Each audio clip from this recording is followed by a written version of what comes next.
দেখো, তো মাইকিং একটু ডিস্টার্ব থাকার জন্য আমি একদম সরি, লেট হয়ে গেল মাইকিং এ ডিস্টার্ব করার জন্য।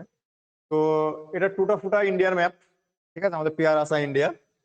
তো এইখানে জম্মু কাশ্মীরের আমরা হিমালয় পর্বত সম্পর্কে পড়বো। আগের দিন আমরা ক্লাসে আলোচনা করেছিলাম টোটাল ভারতের কি আছে না আছে, আশেপাশের প্রতিবেশী দেশ, মানে ভারতের পরিচয় সম্পর্কে আমি এক্সামও নিয়েছিলাম পরিচয় সম্পর্কে কালকে সন্ধ্যাবেলা।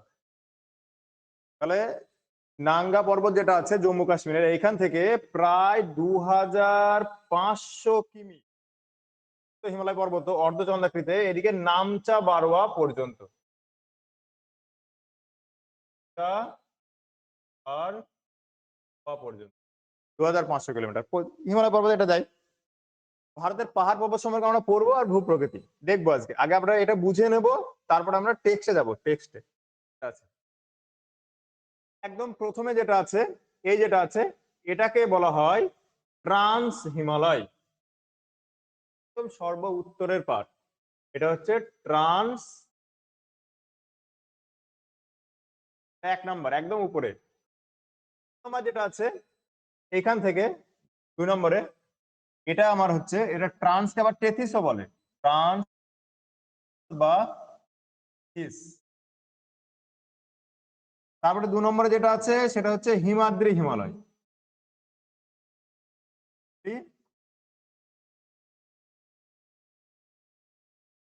হিমালয় ক্লিয়ার। আর 3 নম্বরে যেটা আছে, এটা এটা হচ্ছে আমার হিমাচল হিমালয়। চল। আর 4 নম্বর যেটা দেখতে পাচ্ছ, এটা হচ্ছে শিবালিক হিমালয়। শিবালিক হিমালয়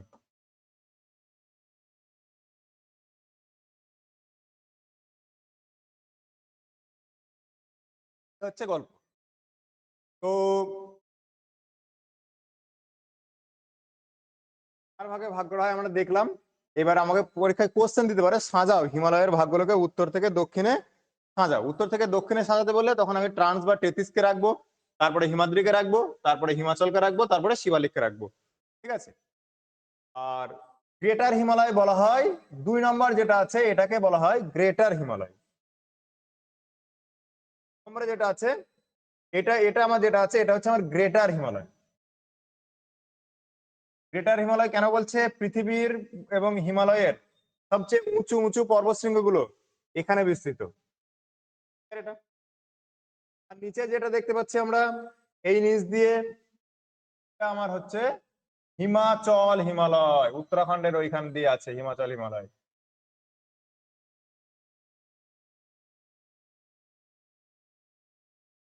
একদম নিচ দিয়ে যেটা দেখতে পাচ্ছি সেটা হচ্ছে আমার শিবালিক হিমালয়। বেগনি কালার আমি যেটা করলাম এটা হচ্ছে শিবালিক হিমালয়। এইভাবে মনে রাখো। ক্লিয়ার এটা? দেখো এবার বুঝি এটা দুটো একটা সম্পর্কে। তো প্রথমে যেটা আছে ট্রান্স হিমালয় বা টেথিস হিমালয়, হিমালয় পর্বতমালা অ্যাকচুয়ালি এরকম কম থেকে উঁচু হতে গেছে, উঁচু হতে দিকে ওইদিকে এরকম ভাবে সমতল ভাবে গেছে, ঠিক আছে। এই যেটা ট্রান্সটা আছে, আর এইখানে তিব্বত মালভূমি টালভূমি এগুলো অবস্থিত ফ্রান্সে। আর তারপরে যেটা আছে, এটা এটা হচ্ছে তোমার হিমাদ্রি যেটা বললাম, এইখানে বড় বড় পর্বতশৃঙ্গগুলো, যেমন এই নেপালের এইখানে আমার মাউন্ট এভারেস্ট আছে অবস্থিত। তারপরে সিকিমের উপর দিয়ে গেছে দেখতে পাচ্ছ, এইখানে আমার কাঞ্চনজঙ্ঘা আছে। মানে পৃথিবীর বড় বড় পর্বতগুলো, পর্বতগুলো সব আমার আছে হিমাদ্রি হিমালয় বা গ্রেটার হিমালয় এইগুলো। আর একদম নিচে যেটা আছে হিমালয়ের সর্ব দক্ষিণের অংশ, বা এটাকে আমরা আউটার হিমালয় বলি বা বহি হিমালয় বলি, শিবালিক। শিবালিক একদম নিচ দিয়ে আছে। শিবালিকের উচ্চতা প্রায় 1500 গড় উচ্চতা, ঠিক আছে। তারপরে ওটা 2.5 থেকে 3, আর এটার গড় উচ্চতা 6000, তারপরে ওইদিকে আবার 4500। দেখি আমরা কোশ্চেন কি কি দেবে, আমাকে বলবে যে কুমায়ুন হিমালয়ের হিমবাহ সৃষ্ট হ্রদকে কি বলে, দিতে পারে। হিমবাহ সৃষ্ট হ্রদ যেটা আছে কুমায়ুন হিমালয়ের উত্তরাখণ্ডের এইখানে, তাকে তাল বলে। ভীমতাল, সাততাল, পোনাতাল, নৈনিতাল, অধিকাংশ তাল সব হচ্ছে আমার উত্তরাখণ্ডে আছে। আর চন্দ্রতাল আর সুরজতাল এই দুটো আমার আছে হচ্ছে হিমাচল প্রদেশে। যে চাঁদ সূর্য উঠেছে হিমাচল প্রদেশে, এটা আমি মনে রাখবো। আরো একটা দেয়, দুন কি জিনিস। দুন কি জিনিস এটা এক্সামে দেয়। দুন হচ্ছে তোমার আহ হিমালয় আর হিমাচল হিমালয় যেটা আছে, হিমাদ্রি আর হিমাচল, ওর মাঝখানে যে উপত্যকা, ঠিক আছে, সেটাকে দুন বলে। যেমন হচ্ছে আমার দেরাদুন আছে উত্তরাখণ্ডে, দেরাদুন। আর শিবালিক হিমালয়ের পাদদেশে নুড়ি বালি পলি মিশ্রিত যে মৃত্তিকা থাকে যেটা আছে, ওটা যেটা আছে ওটাকে আমি বলবো ভাবর, এই মৃত্তিকাটা। ক্লিয়ার? এই শিবালিকের একটা অংশ আমাদের এইখান দিয়ে গেছে দার্জিলিং এর কাছ দিয়ে, এরকম। আমরা বললাম জম্মু কাশ্মীরের এদিকে নাঙ্গা পর্বত ছিল আর এদিকে নামচা বারোয়া, এই পর্যন্ত হচ্ছে হিমালয়ের আমার লিমিট 2500 অর্ধচন্দ্রাকৃতির রূপে আছে। আর তারপরে পর্বতমালা বলতে গেলে আমার এইখান দিয়ে গুজরাট থেকে শুরু হয়ে অনেকটা রাজস্থানের উপর দিয়ে বিস্তৃত, এই পর্যন্ত বিস্তৃত এটা আছে। এটা আমার হচ্ছে আরাবল্লী রেঞ্জ। ক্লিয়ার? পরীক্ষায় কোশ্চেন দেবে আরাবল্লী পর্বত কোথায় অবস্থিত, আরাবল্লী হবে আমার রাজস্থানে অ্যান্সার। মানে গুজরাট থেকে শুরু হচ্ছে, টোটাল বেশিরভাগ অংশটা আছে আমার রাজস্থানে, হরিয়ানা থেকে পুরো দিল্লি পর্যন্ত বিস্তৃত। যে আমাদের প্রধান মুখ্য রাষ্ট্রপতির বাসভবন সেটা কোথায় অবস্থিত এটা দেয়, রাইসিনা হিলস যেটা আছে আরাবল্লী পর্বতের একদম একটা বর্ধিত অংশ এটা আছে। তারপরে আমরা জানি এইখানে যে পর্বতমালাটা আছে, এর আগের দিনই পড়ছিলাম আমরা এরকম ভাবে, হচ্ছে পশ্চিম ঘাট। আর এই বরাবর যেটা আছে সেটা আমার হচ্ছে সরি এখান থেকে এই বরাবর যেটা আছে সেটা হচ্ছে পূর্বঘাট পর্বতমালা। আর এই পশ্চিমঘাট আর পূর্বঘাট এসে মিলিত হচ্ছে এইখানে নীলগিরি পর্বত, নীলগিরি পর্বতের কাছে এসে পশ্চিমঘাট পূর্বঘাট মিলিত হচ্ছে। আর এই পশ্চিমঘাটের সর্বোচ্চ পর্বতশৃঙ্গ আমাদের কেরলের এইখানে অবস্থিত আনাইমালাই পর্বতের, আনাইমালাই পর্বতের আনাইমুদি, এই বরাবর বিস্তৃত। এটা দক্ষিণ ভারতেরও সর্বোচ্চ শৃঙ্গ হচ্ছে আনাইমুদি।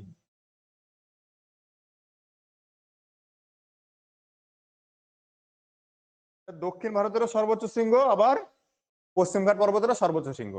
আর পূর্বঘাটের সর্বোচ্চ শৃঙ্গ যেটা আছে আমাদের এই পূর্বঘাটের সর্বোচ্চ শৃঙ্গ সেটা হচ্ছে জিন্দা গাদা, গাদা আছে। ক্লিয়ার এটা? আর ভারতের একদম মাঝ বরাবর এইখান দিয়ে আরেকটা পর্বতমালা আছে যেটাকে বলা হয় উত্তর ও দক্ষিণ ভারতের জল বিভাজিকা, দক্ষিণ ভারতের জল বিভাজিকা, সেটা হচ্ছে আমার বিন্ধ্য পর্বত। এই বিন্ধ্য পর্বতের ওপরের দিকটাকে বলা হয় আর্যাবর্ত। বিন্ধ্য পর্বত যেটা দেখতে পাচ্ছ, বিন্ধ্য পর্বতের উপরের দিকটা যেটা আছে বিন্ধ্যর, এই বিন্ধ্য থেকে এই যে অঞ্চলটা আছে এই রিজন বলা হয় আর্যাবর্ত, আর্যদের বাসস্থান। আর টোটাল যে আমার এই সাউথ ইন্ডিয়া আছে এটাকে আমার বলা হয় দাক্ষিণাত্য। দক্ষিণ ভারত আর উত্তর ভারত এটা ডিপেন্ড করছে বিন্ধ্য পর্বতের উপরে। আসলে যে সাতবাহন রাজা যিনি ছিলেন আমাদের পুত্র সাতকর্ণী, তিনি বিন্ধ্য অধিপতি বলা হয়, মানে বিন্ধ্য পর্যন্ত তার সীমানা ছিল, ওই জন্য সাতকর্ণীকে বলা হয় বিন্ধ্য অধিপতি। ক্লিয়ার? এবার বিন্ধ্য পর্বতের নিচে আমার এখানে সাতপুরা নামের একটা পর্বত আছে,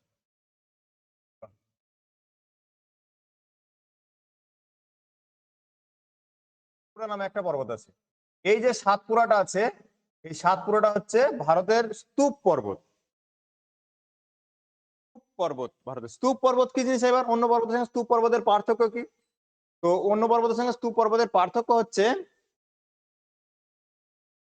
এখানে ভূমিভাগ, এই ভূমিভাগে যদি এখানে পরস্পর দুটো ফাটল দেখা দেয়, মাঝখানের অংশটা যদি নিচে বসে যায়, দেখা যাচ্ছে মাঝখানের অংশটা এরকম মতো তৈরি হবে এখানে। এইটাকে বলা হবে গ্রস্ত উপত্যকা, আর এইটাকে বলা হবে স্তূপ পর্বত, হোর্স্ট। ঠিক আছে? এটা হচ্ছে হোর্স্ট। আর এইখান দিয়ে নর্মদা নদী আমাদের গেছে সাতপুরার উপর দিয়ে, এই গ্রস্ত উপত্যকার মধ্যে দিয়ে, সাতপুরার যে গ্রস্ত উপত্যকা আছে এটা। স্তূপ পর্বত সৃষ্টি হয় মাঝখানের অংশ বসে গিয়ে হতে পারে, আবার মাঝখানের অংশ উত্থিত হয়ে দুই পাশের অংশ বসে গেলে মাঝখানের অংশটা তো অটোমেটিক উঁচু হয়ে থাকবে, দুই পাশের অংশ যদি বসে যায় আমার স্তূপ পর্বত তৈরি হতে পারে। ক্লিয়ার? দেখো সাতপুরা গেল নর্মালি। আর পর্বত বলতে আমাদের এখানে গারো, এই যে স্টেটটা আছে এটা মেঘালয়, বাংলাদেশের ঘাড়ের উপরে। আমার এখানে তিনটে পর্বত আছে, গারো, খাসি, জয়ন্তিয়া। ওকে। আর এইদিকে আছে ইসমি, অ্যাবর, হ্যাং ট্যাং, এগুলো আছে। তো মোট কথা মেইনলি এইগুলো। এবার ছোটনাগপুর মালভূমি, আমার এখানে যেটা ছোটনাগপুর মালভূমি অঞ্চল যেটা আছে, পরেশনাথ পাহাড়। এবার টেক্সটে আমরা দেখি টেক্সট কি বলছে।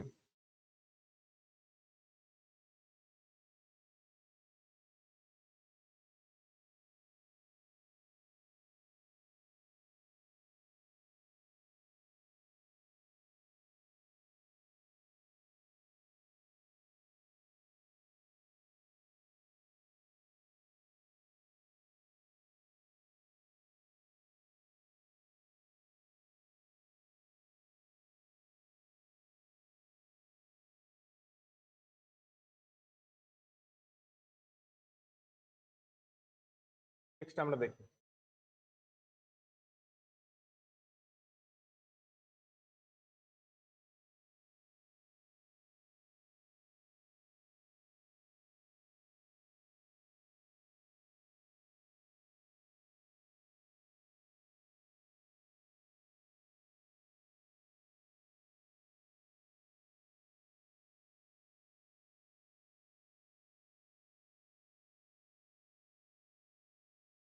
বা প্রস্থ অনুসারে ভাগ করছে, আমরা যেগুলো পড়ে আসলাম শিবালিক পর্বত। আমরা পড়লাম যে ম্যাপে শিবালিক পর্বত, সেটা হচ্ছে আমার বহি হিমালয় একে বলা হয়। কি বলা হবে? বহি হিমালয়, মানে একদম বাইরের দিকে আছে। এবার এটা জম্মু কাশ্মীর থেকে বলছে অসম পর্যন্ত বিস্তৃত। হচ্ছে হিমাচল প্রদেশে 50 আর অরুণাচল প্রদেশে 15, মানে সরু হতে হতে গেছে। গড় উচ্চতা আমি 1500 মিটার বললাম, 600 থেকে 1500 মিটার। শিবালিক পর্বতে অবস্থিত, এখানে কোনো গিরিপথ সেরকম নেই। এর বৈশিষ্ট্য কি? শিবালিক পর্বত জম্মুতে জম্মু পাহাড় নামে পরিচিত। এর কিছু একটা অংশে অরুণাচল প্রদেশ পর্যন্ত গিয়ে ডাফলা, মিরি, অ্যাবর, মিশমি নামে পরিচিত। উত্তরাখণ্ডে এটা কি নামে পরিচিত? ধ্যাং। শিবালিক পর্বত উত্তরাখণ্ডে কি নামে পরিচিত? শিবালিক পর্বত উত্তরাখণ্ডে ধ্যাং নামে পরিচিত। এটা দেয়, শিবালিক পর্বত উত্তরাখণ্ডে ধ্যাং নামে পরিচিত। আর আমার এই যে ডাফলা, মিরি, অ্যাবর, মিশমি, এটাও শিবালিক পর্বতের একটা অংশ। ক্লিয়ার? এটা এটুকু শিবালিক পর্বত সম্পর্কে আমরা জানলাম। বলছে মধ্য হিমালয় বা হিমাচল হিমালয় বা লেজার হিমালয় বা লোয়ার হিমালয়, সবকটা মনে রাখতে হবে। লেজার হিমালয় বলা হয় হিমাচলকে, হিমাচল তো মিডল হিমালয়। তো শিবালিক পর্বত থেকে আমরা নিচ থেকে উপরের দিকে যাচ্ছি, ঠিক আছে? শিবালিকের উপরে হিমাচল, তার উপরে হিমাদ্রি, ম্যাপে যেটা আমরা করলাম একটু আগে ম্যাপ ড্র করে, একদম তার উপরে হচ্ছে আমার ট্রান্স বা টেথিস হিমালয়। দক্ষিণে শিবালিক থেকে উত্তরে যে গ্রেট হিমালয়, এই যে গ্রেট হিমালয়টাকে আমরা তো হিমাদ্রি পড়লাম একটু আগে, হিমালয়টাই হচ্ছে হিমাদ্রি হিমালয়। ক্লিয়ার? তো দুটো পর্বতশ্রেণী সমান্তরালে, এটার উচ্চতা 3500 থেকে 4500 মিটার যেটা আছে। এখানে কি কি আছে? জম্মু কাশ্মীরে যেটা পীর পাঞ্জাল, ধওলাধর, এগুলো আছে। এখানে মুসৌরি আছে, এইগুলো আছে। নাগটিব্বা আছে। এই মুসৌরিকে আবার কি বলা হয়? মুসৌরিকে বলা হয় হিমালয়ের রানী, মনে থাকবে, বলা হয় হিমালয়ের রানী, মুসৌরিকে বলা হয়। মনে রাখবে, ছোটখাটো যেগুলো ইনফরমেশন আসবে। আছে পীর পাঞ্জাল গিরিপথ আছে, বিদিল আছে, বানিহাল গিরিপথ আছে। বানিহাল আর পীর পাঞ্জাল এই দুটো মনে রাখবো মেইনলি। আর এখানে যে নদী আছে আমার এই হিমাচল হিমালয়ের মাঝখান দিয়ে, হচ্ছে আমার কৃষ্ণ গঙ্গা আছে, ঝিলাম নদী আছে যেটা বিতস্তা নামে পরিচিত, চন্দ্রভাগা আছে যেটা চেনাব নামে পরিচিত, চেনাব বা চন্দ্রভাগা, যখন নদীটা ভালো করে আমরা কাশ্মীর আর কাংড়া উপত্যকা, কাংড়া ভ্যালি যেটা আছে খুব ফেমাস, কুলু মানালি উপত্যকা, কুলু উপত্যকা এখানে, ঠিক আছে? আর মুসৌরি, নৈনিতাল, রানীক্ষেত, সিমলা, আলমোড়া। আলমোড়া হচ্ছে একটা শৈল শহর। দেয় আলমোড়া কি জন্য বিখ্যাত? আলমোড়া হচ্ছে একটা শৈল শহর।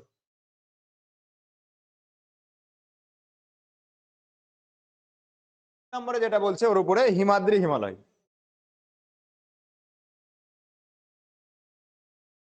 নম্বরে বলছে হিমাদ্রি হিমালয় বা উচ্চ হিমালয়, যেটা হিমালয়ের সবচেয়ে উঁচু অংশ। ক্লিয়ার? এটা তো এটা হিমালয়ের উত্তরতম পর্বতশ্রেণী। এটা নেপাল আর চীন সীমান্ত লক্ষ্য করা যায়। হিমাদ্রি হিমালয়টা অধিকাংশ নেপালে আছে, মানে বড় বড় পর্বতশৃঙ্গ যেগুলো আছে ওইখানে আছে। এর গড় উচ্চতা কত? 6000 মিটার। গড় উচ্চতাটা মনে রাখতে হবে, পরীক্ষায় হুটহাট করে দেয়। তাহলে আমরা শিবালিকটা পড়লাম, গড় উচ্চতা 600 থেকে 1500। তারপর একটা বললাম 4,500-এর কাছাকাছি।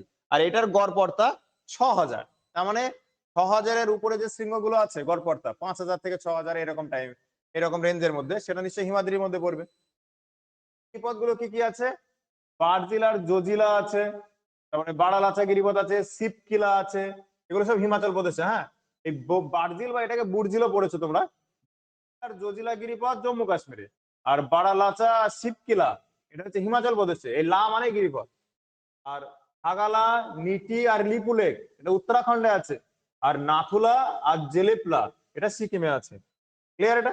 নাথ বাবু জিলিপি খেতে সিকিম গেলেন, আমি যদি বলি নাথ বাবু জিলিপি খেতে সিকিম গেলেন, তাহলে নাথ থেকে নাথুলা, জিলিপি থেকে জেলেপলা, সিকিমে হবে এটা, যেটা আছে।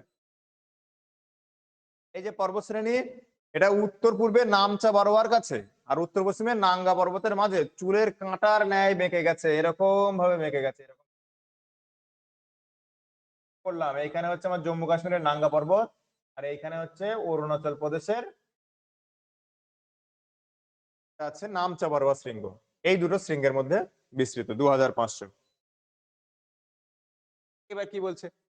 ট্রান্স হিমালয় বা তিব্বত হিমালয় বা এটাকে টেথিস হিমালয়ও বলা হয়, এটাকে বলা হয় হিমালয়ও বলা হয়।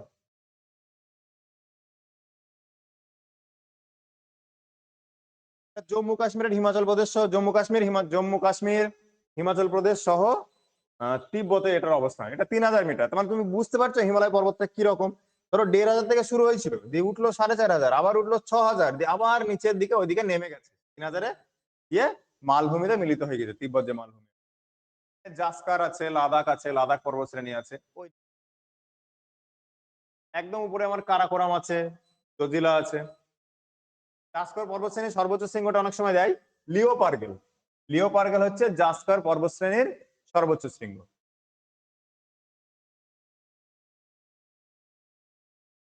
কাশ্মীরের দীর্ঘতম পর্বত হচ্ছে পীর পাঞ্জাল যে রেঞ্জ আছে ওটাই। দৈর্ঘ্য বরাবর বলছে, আমরা পড়লাম প্রস্থ বরাবর।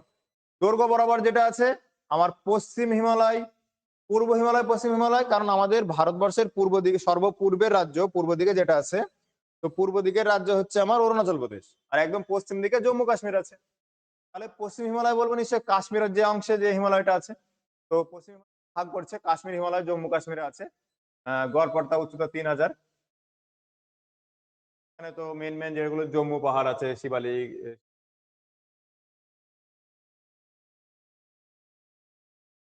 অত দূরে কাশ্মীর। হ্যাঁ, না না ঠিক আছে, ওটা দৈর্ঘ্য বরাবর করছে, ঠিকই আছে, উপর থেকে নিচের দিকে নামছে। ঠিক। শিবালিক পর্বতশ্রেণী, পীর পাঞ্জাল, হিমগিরি, জাসকার আর লাদাখ এটা আছে। আর তোমার গিরিপথ কি বলছে এখানে? এখানে আমার খারদুংলা গিরিপথ আছে, বানিহাল আছে। এই বানিহাল গিরিপথের জহর টানেল, এটার বর্তমান নাম হচ্ছে রোঠাং গিরিপথ আছে, ইম্পর্টেন্ট। ওখানে গিরিপথ গুলো আরেকদিন করে দেওয়া যাবে। আর এখানে সিয়াচেন, বল্টারা, হিসপার, বিয়াফো এই হিমবাহ গুলো আছে, কিন্তু এই যে সিয়াচেন হিমবাহ হিমালয়ের অ্যাকচুয়ালি অংশ নয়, কারাকোরাম পর্বতশ্রেণীর অংশ। হিমালয়ের সাথে কারাকোরাম মিশিয়ে ফেলেন। কারাকোরাম পর্বতশ্রেণী আলাদা, মানে হিমালয়ের উপরে, ট্রান্স হিমালয়ের উপরে ওই দিকটা। কোশ্চেন দিয়েছিল হিসপার না বিয়াফো দিয়ে, যে হিসপার ও বিয়াফো কি, এটা আমাকে মনে রাখতে হবে। এটা একটা হিমবাহ। হিমাচল হিমালয় বলছে, হিমাচল হিমালয় নিশ্চয়ই নাম শুনে বুঝতে পারছো কোথায় অবস্থিত হবে, হিমাচল প্রদেশে। এখানে শিবালিক, ধৌলাধর, পীরপাঞ্জাল, নাগটিব্বা, মুসৌরি এগুলো আছে। যেগুলো পড়লাম ওইগুলো এখানে রিপিট আছে, এটা শুধু দৈর্ঘ্য বরাবর ভাগ এটুকু দিয়ে দিয়েছে, আর কিচ্ছু দিইনি এখানে। হুমায়ুন হিমালয় শতদ্রুম থেকে কালী নদী পর্যন্ত বিস্তৃত কালী নদী। আর কালী নদীটা হচ্ছে উত্তরাখণ্ড আর নেপালের মধ্যে সীমানা তৈরি করছে। নন্দা দেবী আছে, এই নন্দা দেবীটা হচ্ছে উত্তরাখণ্ডের সর্বোচ্চ পর্বতশৃঙ্গ যেটা আছে। আর ওই কামেট, বদ্রীনাথ, ত্রিশূল এগুলো দেয়। অনেক সময় কি করে পিএসসি বিভিন্ন জায়গার পর্বতের নাম দেয়, যে পর্বতের নাম দিয়ে তোমার ওখানে বলে দেবে যে সাজাও, উত্তর পূর্বে সাজাও, উত্তর পূর্ব বলছি, উত্তর দক্ষিণে সাজাও, বা দক্ষিণ থেকে উত্তরে সাজাও, সাজালে কি আসবে এরকম।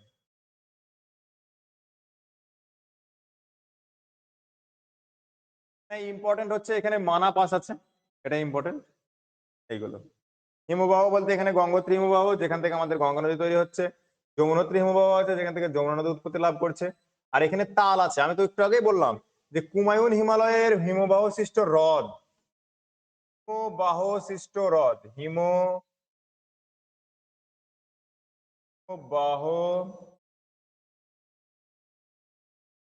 হ্রদ, তাকে আমরা তাল বলবো। হিমবাহ সৃষ্ট হ্রদকে তাল বলে।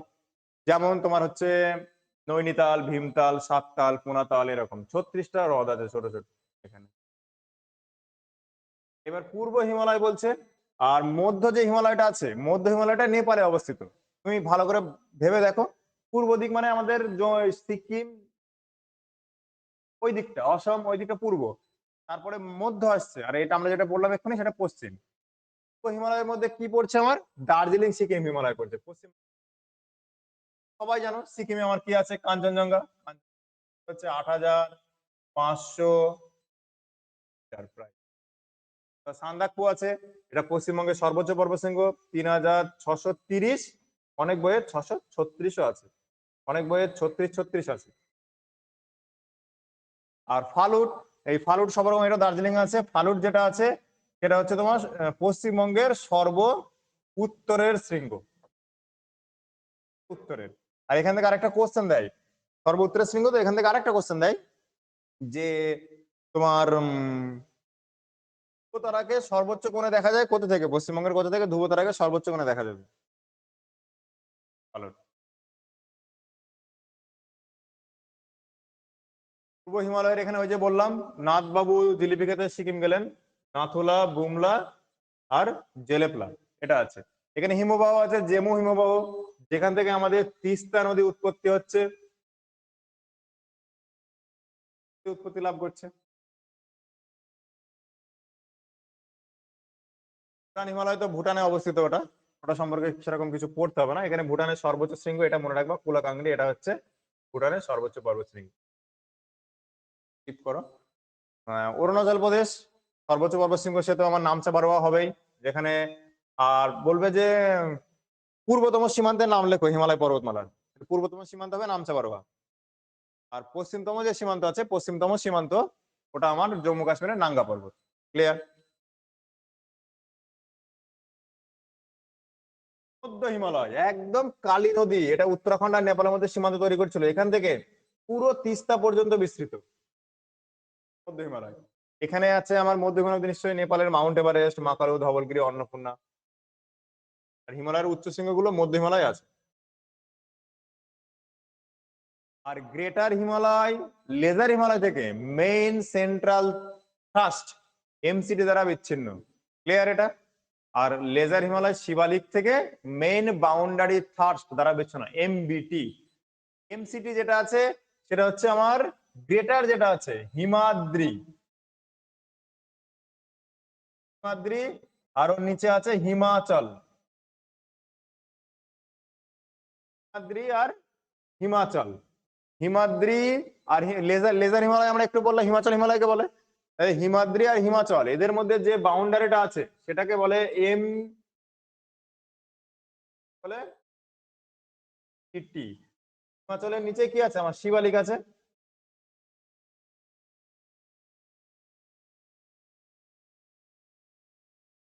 শিবালিক আছে। এইখানে যেটা আছে সেটা হচ্ছে এম বিটি। এটুকু জেনে রাখো যে এমসিটি ওপরে আর এমবিটি নিচে।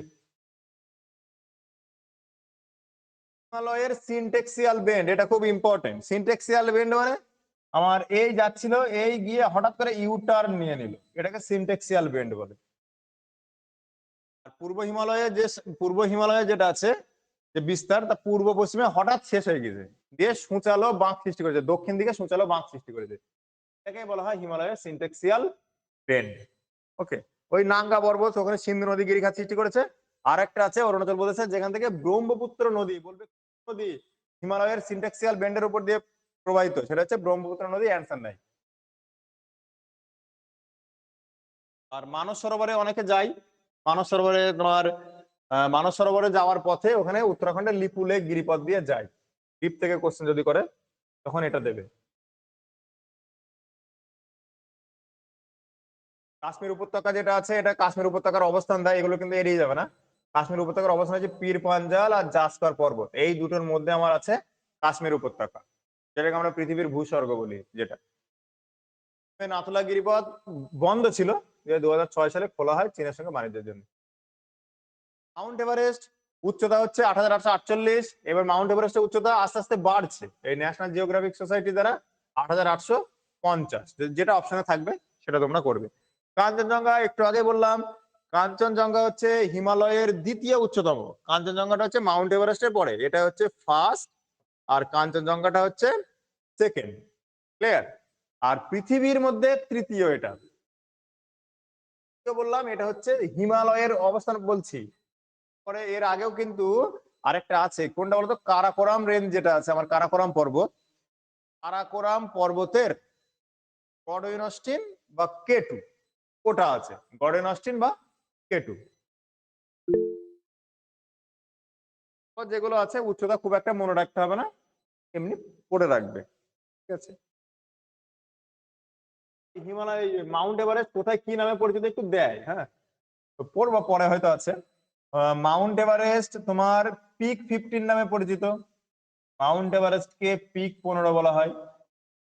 সাগর মাথা বলা হয়, মাথা বা মাথা এরকম কিছু একটা আছে। আর চমু লাংমো বলা হয়, তিব্বতীয় ভাষায় বলা হয়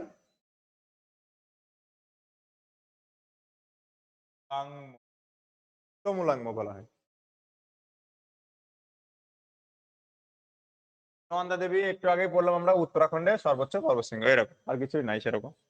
আর নামদা বারোয়া যেটা আছে এটা হচ্ছে অরুণাচল প্রদেশের সর্বোচ্চ শৃঙ্গ।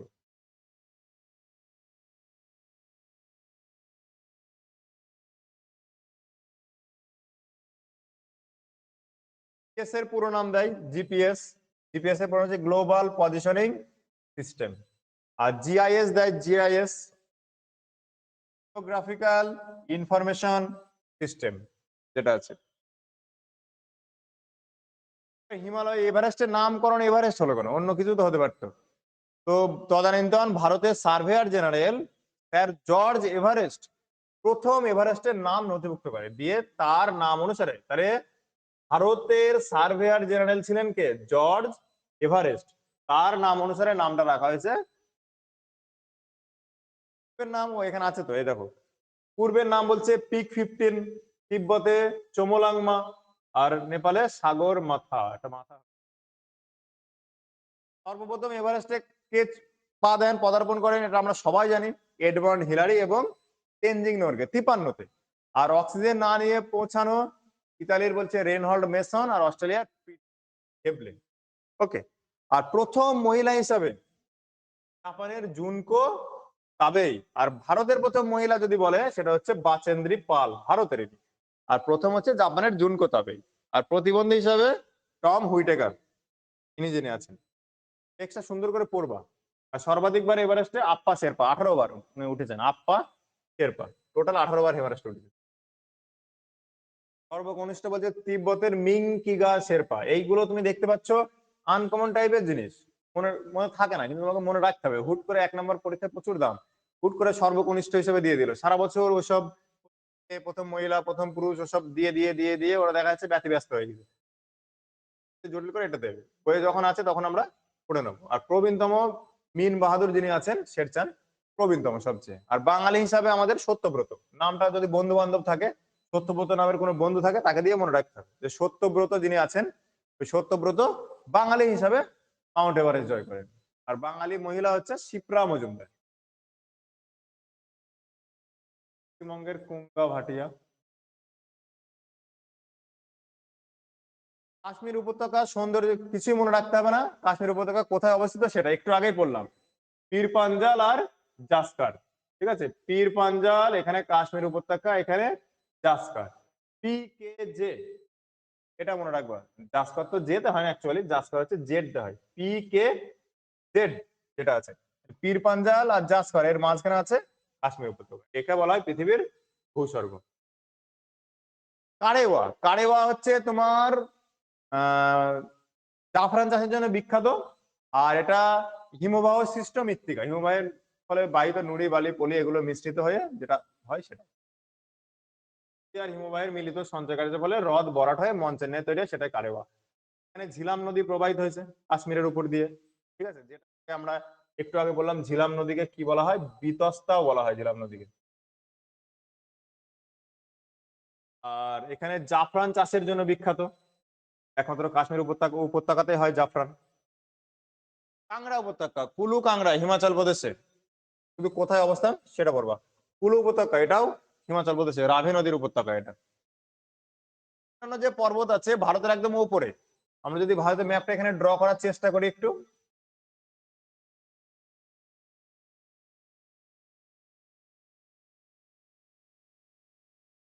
বরাবর যে পর্বতটা আছে এই বরাবর সেটা হচ্ছে আমার কারাকোরাম, আর এইখানে হচ্ছে আমার কেটু, গড় ন্যাশনাল কেটু, আর হিমাচল হিমালয় এখান থেকে শুরু। সুতরাং কারাকোরাম আলাদা পর্বত, হিমালয় আলাদা। তো কারাকোরাম পর্বতশ্রেণী যেটা আছে সেটা হচ্ছে তোমার সিয়াচেন হিমবাহ এখানে আছে, ভারতের বৃহত্তম 75 কিলোমিটার, ঠিক আছে। রেড চাঙ্কো আছে, এইগুলো। পৃথিবীর ওরিয়েন্টেড বলছে যে পৃথিবীর বৃহত্তম পার্বত্য হিমবাহ আলাস্কার হুবার্ড। তুমি কি মনে রাখবা, হাবার্ড আছে, এটা হুবার্ড হবে। পার্বত্য, পর্বতের মাথায় হু হু করে বাতাস বয়, তাহলে পর্বতের মাথায় হু হু করে বাতাস বয়, তাহলে পার্বত্য কি হয়ে যাবে, হুবার্ড হয়ে যাবে।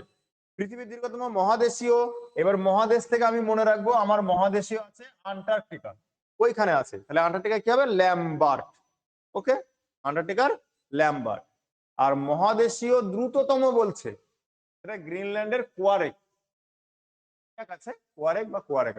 আর পাদদেশীয় মানে পর্বতের নিচে চলে এসছে যে হিমবাহটা সেটা আলাস্কায় আছে, ওটা আলাস্কার মালাস্পেনা। এই আলাস্কাটা হচ্ছে আমার এখন ইউএস এর আন্ডারে আছে, কানাডার ওপরে মাদিকে ছোট্ট, ওটা ইউএস থেকে রাশিয়া বেচে দিয়েছিল, বিক্রি করে। এখানে যেগুলো আছে কোন কোথায় অবস্থান এটা নরমালি দেয় না, তোমাকে নাম দেবে এদের, বলবে এটা কি, তোমাকে হুট করে দিয়ে দিল এই যে ইয়াজ হিট, ইয়াজ হিটটা কি একটা পর্বত হিমবাহ এরকম নাম দেবে। সুতরাং এগুলো নামগুলো আমাকে মনে রাখতে হবে। হিসপার, বিয়াফো, যেগুলো ইম্পর্টেন্ট সেগুলো আমি বলছি, বল্টারো, ঠিক আছে। ওইখানে পর্বত শৃঙ্গ আছে, কারাকোরাম রেঞ্জের সবচেয়ে উঁচু গর্ডন অস্টিন বা কেটু, এই কেটুর উচ্চতা হচ্ছে 8611 মিটার।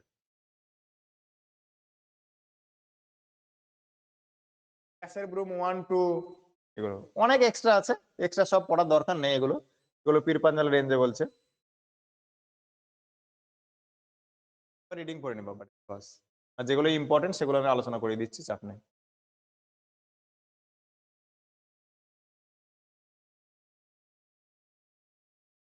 জেমুটা ইম্পর্টেন্ট, জেমু উপত্যকায় আছে।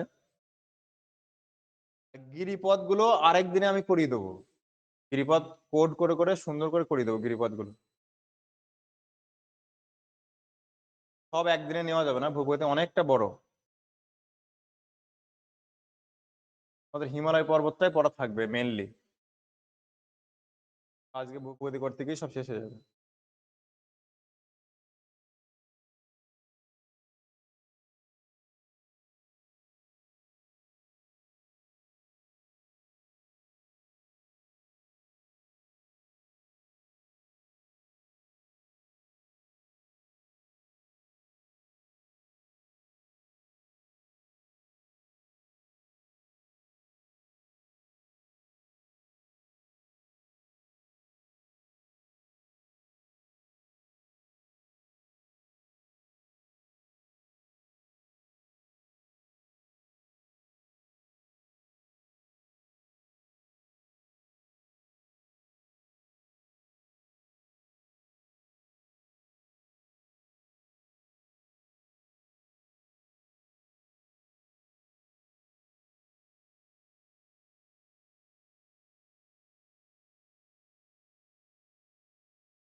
কারণ আমি পিডিএফটা পাঠিয়ে নিই।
আলোচনা করে আমরা বুঝবো।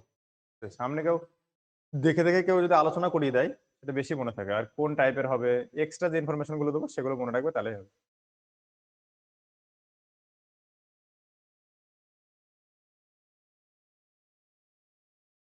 আজকে আমরা সায়েন্সের একটা পার্ট শুরু করব, উদ্ভিদ ও প্রাণীর শারীরবৃত্তীয় পদ্ধতি। পুরোটা হয়তো হবে না, এর হাফ পার্টটা আমরা শুরু করব। ক্লিয়ার? এটা একদম ধরে ধরে ধরে ধরে বুঝবো যে লজিকগুলো, আর এক্সাম ওরিয়েন্টেড এক্সামে যেগুলো।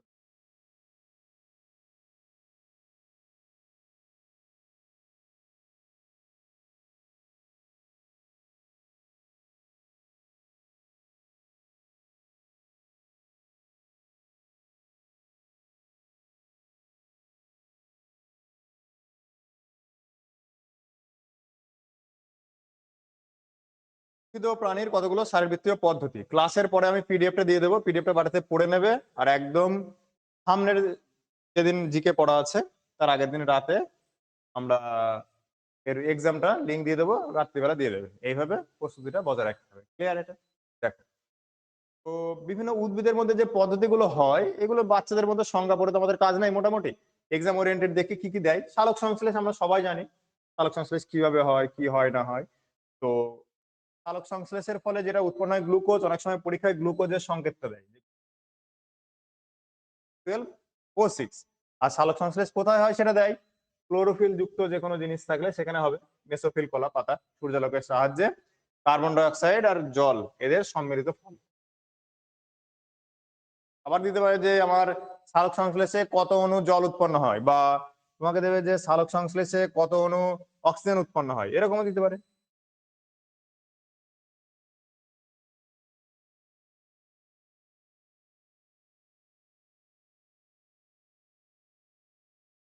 দেখো, সালোক সংশ্লেষে তাহলে 6 অণু জল উৎপন্ন হবে আর 6 অণু অক্সিজেন উৎপন্ন হবে, আর এটা হচ্ছে গ্লুকোজের সংকেত। অনেকবার পড়েছো এইরকম। এবার সালোক সংশ্লেষের দুটো দশা আছে, আলোক দশা এবং অন্ধকার দশা। তুমি যদি প্রিভিয়াস ইয়ার কোশ্চেন ঘাটো, অনেকবার পরীক্ষাতে দিয়েছে যে আলোক দশাটা কি জিনিস, এই আলোক দশাটা কোথায় হয়, আর অন্ধকার দশাটা কোথায় হয়, অনেকবার দিয়েছে পরীক্ষায় এটা। আলোক দশা হচ্ছে ক্লোরোপ্লাস্টের দুটো অংশ আছে, একটা হচ্ছে গ্রানা, একটা স্ট্রোমা। গ্রানাতে যেটা হয় সেটা হচ্ছে আলোক দশা পদ্ধতিতে এটিপি কাজে লাগে, অ্যাডিনোসিন ট্রাইফসফেট, আর নিকোটিনামাইড অ্যাডেনাইন ডাইফসফেট যেটা আছে। অন্ধকার দশা যেটা আছে স্ট্রোমাতে। তাহলে দুটোই মনে রাখবো, আলোক দশা সম্পন্ন হয় আমার গ্রানাতে, অন্ধকার দশা সম্পন্ন হয় স্ট্রোমাতে, যেন মনে থাকে। আর এই অন্ধকার দশা এটা আবিষ্কার করছেন হচ্ছে ব্ল্যাক ম্যান। এক, আর যেটা আলোক দশা আছে সেটা হচ্ছে রবিন হিল।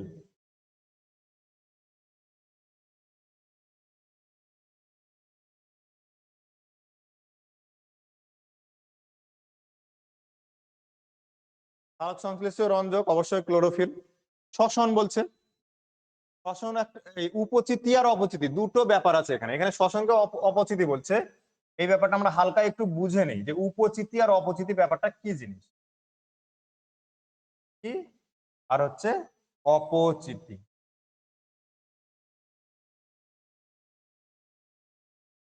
মানে হচ্ছে জীবদেহের শুষ্ক ওজন বাড়বে, ওজন বাড়বে মানে অ্যাড হবে, আর অপচিতির যেটা যেটা আছে শুষ্ক ওজন কমে যাবে।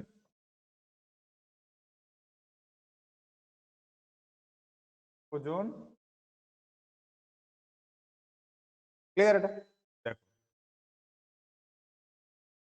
এইবার আমার যদি সালোক সংশ্লেষ হয় তাহলে উদ্ভিদের তো নতুন খাদ্য তৈরি হচ্ছে, তাহলে আমার সালোক সংশ্লেষকে আমি কি বলতে পারি? সালোক সংশ্লেষকে নিশ্চয়ই উপচিতি বিপাক আমি বলতে পারি। সংশ্লেষ, তারপরে আমার পুষ্টি আছে, আমি যদি খাবার খাই আমার পুষ্টির ফলে আমার দেহের ওজন বাড়ে, তো তাহলে সালোক সংশ্লেষ পুষ্টি এগুলো হচ্ছে উপচিতি। আর অপচিতি মানে হচ্ছে শ্বসন হলে আমার শরীর থেকে ওজন হ্রাস পাবে, শ্বসন। তারপরে রেচন, রেচন হলে আমার শরীরের ওজন হ্রাস পাবে না, সেটা। এইটা মনে রাখবো, আর কিছুই না। যে উপচিতি হলে শুষ্ক ওজন বৃদ্ধি পারবে, যেমন সালোক সংশ্লেষ পুষ্টি এগুলো, আর অপচিতি হলে শুষ্ক ওজন কমবে, যেমন শোষণ, রেচন, এই যে টাইপ গুলো আছে এরকম। তিন রকম বলছে। সমাজ শোষণ, এটা মুক্ত অক্সিজেনের উপস্থিতিতে হয়, কিছুই পড়তে হবে না ডিপলি, যে মুক্ত অক্সিজেনের উপস্থিতিতে যে শোষণটা হয় সেটা কি? এটা হচ্ছে সবাত। আর অবাত হচ্ছে অক্সিজেন যুক্ত যৌগের উপস্থিতি আংশিক যারা। আর সন্ধান যেটা আছে সম্পূর্ণ অক্সিজেনের উপস্থিতিতে, ঠিক আছে, অ্যালকোহল ট্যালকোহল যেগুলো আছে। দেবে তোমার গ্লাইকোলাইসিস কোথায় সম্পন্ন হয় এটা দেবে, এটা সাইটোপ্লাজমে সংগঠিত হয়। আর ক্রেবস চক্রটা হয় মাইটোকন্ড্রিয়া। বাষ্পমোচন নিশ্চয়ই বোঝাতে হবে না কি জিনিস বাষ্পমোচন। বাষ্পমোচন হচ্ছে অতিরিক্ত জল ব্যবহারের ফলে যে অতিরিক্ত জল থাকে সেটা পত্ররন্ধ্র মাধ্যমে বার করে দেবে। ক্লিয়ার এটা? এইবার একে আবার প্রয়োজনীয় ক্ষতিও বলা হয়। এটাকে বলা হয় প্রয়োজনীয় ক্ষতি। ক্ষতি দেবে কাকে প্রয়োজনীয় ক্ষতি বলে? বাষ্পমোচনকে। কেন? ধরো বাষ্পমোচন করতে করতে অনেক উদ্ভিদ মারাও যেতে পারে। যেমন আমাদের যখন পাট চাষ হয় মাঠে, গরম পড়ে, তখন আমরা দেখি কি হয়, ওই যে গরম পড়ছে ওই গরমে যেগুলো বালি মাটি বা দীর্ঘদিন বৃষ্টি হচ্ছে পাটগুলো সব মারা যেতে থাকে। কারণ কি? ওদের পাটের পাতা বেশি অনেক, তো ওরা বাষ্পমোচন করে নিজের দেহে জলের সংকট বাড়িয়েছে, কিন্তু জল সেরকম মারা যায়। বাষ্পমোচন ওই জন্য প্রয়োজনীয় ক্ষতি বলা হয়, এটা যেন মনে থাকে টার্মটা।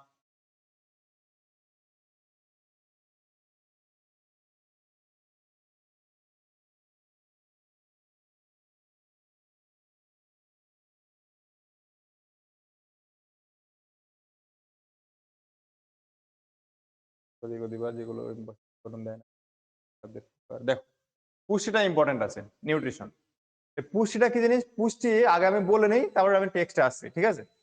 পুষ্টি হচ্ছে এমন একটা ধারাবাহিক, আর উপচিতি বিভাগ তো আমি আগেই বললাম, উপচিতি বিভাগ মানে কয়েকটা প্রসেসের মাধ্যমে আমার যে জিনিসটা সংগ্রহ করার মতো সেটা সংগ্রহ হবে, এবং আমার দেহের বৃদ্ধি হবে, ক্ষয়পূরণ হবে। আমরা খাবার খাই পুষ্টির মাধ্যমে আমাদের দেহের বৃদ্ধি ক্ষয়পূরণ করার জন্য। আমার কোথাও হাত পা কেটে গেল, সেটা অটোমেটিক আস্তে আস্তে সেরে যায়। সেটা কেন সেরে যাচ্ছে? সেটা অটোমেটিক আস্তে আস্তে, সেটা তো নিশ্চয়ই তাহলে আমার পুষ্টির মাধ্যমে এটা পূরণ হয়েছে, মানে বৃদ্ধি আর বিকাশ হয়েছে, ক্ষয়পূরণ হয়েছে আমার, এরকম। সংজ্ঞায় কি বলছে বইয়ে আমরা দেখি, যে ধারাবাহিক আর সম্মিলিত উপচিতি বিপাক পদ্ধতিতে প্রাণীদের কি কি হয়? খাদ্য গ্রহণ করবা, সেটা পেটে গিয়ে পরিপাক হবে, সেটা শোষণ হবে, শোষণের পরে সেটা আত্তীকরণ হবে, দেহ কাজে কাজে লাগবে, আর বহিষ্করণ মানে বাইরে বার হয়ে যাবে অপ্রয়োজনীয় অংশটা। উদ্ভিদের ক্ষেত্রে সংশ্লেষ আর আত্তীকরণ এই দুটো হয়, উদ্ভিদের ক্ষেত্রে দুটোই হয়, সংশ্লেষ এবং আত্তীকরণ। আর প্রাণীদের ক্ষেত্রে এই টোটাল প্রসেসটা এটা হয়। প্রয়োজনীয় কি কি জন্য আমরা পুষ্টি গ্রহণ করি? ক্ষয় পূরণ করার জন্য, আর বৃদ্ধি আর বিকাশ ঘটায়, এবং আমাদের রোগ প্রতিরোধ ক্ষমতা বাড়ায়। এই তিনটে ঘটনার জন্য আমরা গ্রহণ করি, মানে খাদ্য গ্রহণ করি। খাদ্যের প্রকার পরীক্ষায় দিয়েছে, দেহ পরিপোষক খাদ্য আর দেহ সংরক্ষক খাদ্য, দুই ধরনের খাবার হয়। এবার একটু বুঝিয়ে নিই, তারপর আমরা টেক্সটে আসছি। ক্লিয়ার এটা? তো দেহ পরিপোষক যে খাদ্য, দেহ পরিপোষক মানে দেহের বৃদ্ধি, ক্ষয়পূরণ এইগুলো করে দেহ পরিপোষক যে খাদ্য আছে। আর দেহ সংরক্ষক যে খাদ্যটা আছে, মানে ওর শক্তি উৎপাদনে কোনো ভূমিকা নেই। এই দেহ পরিপোষক খাদ্য এই শক্তি উৎপাদনের ভূমিকা রাখে, কিন্তু শক্তি উৎপাদনের কোনো ভূমিকা নাই দেহ সংরক্ষক খাদ্য। তুমি আমাকে বলো, তুমি ভিটামিন খেলে শক্তি পাবে নাকি? তাই তোমাকে যদি জল খাওয়ানো হয় তুমি শক্তি পাবে নাকি? খনিজ লবণ খাওয়ালে শক্তি পাবে নাকি? তাই তাহলে এরা হচ্ছে দেহ সংরক্ষক খাদ্য। আর টোটাল খাদ্যের উপাদান দেখো 6টা আছে। ঠিক আছে, আমার কার্বোহাইড্রেট আছে, প্রোটিন আছে, ফ্যাট আছে। এই যেটা আছে এই তিনটে পড়লাম, এই তিনটে হচ্ছে দেহ পরিপোষক। এবার দেহ সংরক্ষক আমার ভিটামিন আছে, আমার খনিজ লবণ মিনারেলস আছে, আর আমার জল আছে। এই তিনটে 3 6 টোটাল খাদ্য উপাদান। আর যে খাদ্যের মধ্যে এই 6টা উপাদানই থাকে তাকে আমরা বলবো আদর্শ খাদ্য। একদম আদর্শ সুষম খাদ্য। পরিপাক বলছে মানব দেহের কোথায় কি পরিপাক হয়, কার মাধ্যমে ভাঙে এবং সেটার ফলে কি হয় সেটা আমরা দেখি। ওকে, বলছে মুখবিবর, আমাদের মুখবিবরে লালারস আছে, এখানে কি পরিপাক হবে, শর্করা। এখানে টায়ালিন উৎসেচক আছে, মল্টেজ। এরা সেদ্ধ শ্বেতসার বা মল্টোজের উপরে ক্রিয়া করে। এই সিদ্ধ শ্বেতসারের উপরে এই মল্টেজ আর টায়ালিন এরা ক্রিয়া করে। এই ক্রিয়ার ফলে এই মল্টেজ মল্টোজে পরিণত করে, আর এখানে শর্করা পাচিত হয় কেবল। ওকে, বিতে পাকস্থলী বলছে, তারপরে খাবার আমাদের মুখ থেকে পাকস্থলীতে গেল, এখানে প্রোটিন ফ্যাট উভয় পরিপাক হয়। এখানে পেপসিন আছে, পেপসিন হচ্ছে প্রোটিন পরিপাক করবে, আর লাইপেজ হচ্ছে ফ্যাট পরিপাক করবে। এইখানে একটা ট্রিক্স আছে, আমি বলে দিচ্ছি দাঁড়াও। তার লাস্টে, ঠিক আছে, এই লেজ আছে, জ আছে।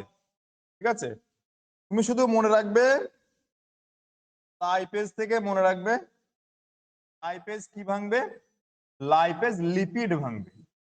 লাইপেজ হচ্ছে লিপিড ভাঙবে। আর এই লিপিড মানে কি, লিপিড মানে ফ্যাট না, মানে হচ্ছে ফ্যাট। লাইপেজ লিপিড ভাঙবে, ফ্যাট কে ভাঙবে। এইটা বাদ দিয়ে যতগুলো পেজ বা লেজ আছে সব শর্করা পরিপাক করবে। ক্লিয়ার এটা? আর যেগুলো সিন আছে, পেপসিন, ট্রিপসিন, কাইমোট্রিপসিন, এরেপসিন, সিন মানেই ফ্যাট, এই সরি, সিন মানেই প্রোটিন, যেটা পড়ে আছে। এই প্রোটিন মানেই পেপসিন, ট্রিপসিন, কাইমোট্রিপসিন, এরেপসিন। এগুলো শর্করা মানে কি বললাম, যার লাস্টে বর্গীয় জ থাকবে নরমালি, অ্যামাইলেজ, মল্টেজ, সুক্রেজ। ঠিক আছে, টায়ালিন একটা আলাদা মুখবিবরে পাওয়া যায়, ওটা মনেই থাকবে। আর শুধু লাইপেজটা ব্যতিক্রম, লাইপেজ কারণ এই ল থেকে মনে রাখবে লিপিড, ল ল যেটা বলছিলাম, ট্রিপসিন, এরেপসিন, এগুলো। উদ্ভিদের পুষ্টিতে আমরা আসি হালকা, দেখি পিডিএফটা কতদূর আমরা পড়া যায় টাইমিং এর মধ্যে। পুষ্টি দু রকমের, একটা স্বভোজী, একটা পরভোজী আছে। স্বভোজী মানে হচ্ছে যারা নিজের খাদ্য নিজে তৈরি করতে পারে, একদম বাচ্চাদের জিনিস, আমরা সবাই জানি সবুজ উদ্ভিদ হচ্ছে আমার স্বভোজী। আর যদি বলে কোন প্রাণী স্বভোজী, দিতেই পারে তো, যে এমন প্রাণীর নাম বলো যেগুলো স্বভোজী মানে সালোক সংশ্লেষ করতে পারে, সেটা হচ্ছে ইউগ্লিনা, ট্রাইসামিবা, এটা ব্যতিক্রম।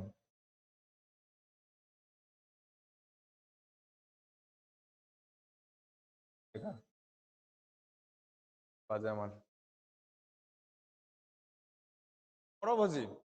ওকে, পরভোজী মানে হচ্ছে মৃত দেহাবশেষ বা আশ্রয়দাতার থেকে পুষ্টিরস গ্রহণ করবে, সেটা হচ্ছে পরভোজী। এবার পরভোজীদের মধ্যে অনেক ভাগ আছে, মানে এটা মৃত বস্তুর উপর থেকেও হতে পারে, আবার যার দেহে আশ্রয় করে তার দেহ থেকে হতে পারে। আর মৃত জীবী এগুলো ভাই মুখস্থ করতে হবে না, মুখস্থ করার কোনো দরকার নেই, আমি জাস্ট বলছি, তুমি চুপ করে রাখো। ওকে, তাহলেই হবে। তাহলে মৃত জীবী যেটা বলছে, এই মৃত জীবী, এই মৃত কথা থেকে আমি মনে রাখবো পচা গলা মৃতদেহের উপরে জন্মাবে, সেটা হচ্ছে আমার মৃতজীবী। ওকে, এবার আংশিক মৃতজীবী আছে, ফাইন। আর সম্পূর্ণ মৃতজীবী আমার অ্যাগারিকাস, যেটা আমরা ব্যাঙের ছাতা হিসাবে চিনি, ব্যাঙের ছাতা বলি আমরা সবাই। তো ওই অ্যাগারিকাসটা হচ্ছে মৃতজীবী। তুমি দেখবা পচা কাঠের উপরে জন্মাচ্ছে, পচা গলা জিনিসের উপরে। পরজীবী আছে, মানে মৃত নয় কিন্তু ওটা জীবন্তর উপরেই থাকবে, মানে পরের উপরে থাকবে ওটা, এবং তার ক্ষতি করবে। জীব আশ্রয়দাতা থেকে পুষ্টিরস নিয়ে পুষ্টি সম্পন্ন করবে, ঠিক আছে, কিন্তু এটা বললো না যে এটা কি করবে, কিন্তু ক্ষতি করে, যার দেহে থাকবে, যার খায় তারই ক্ষতি করবে।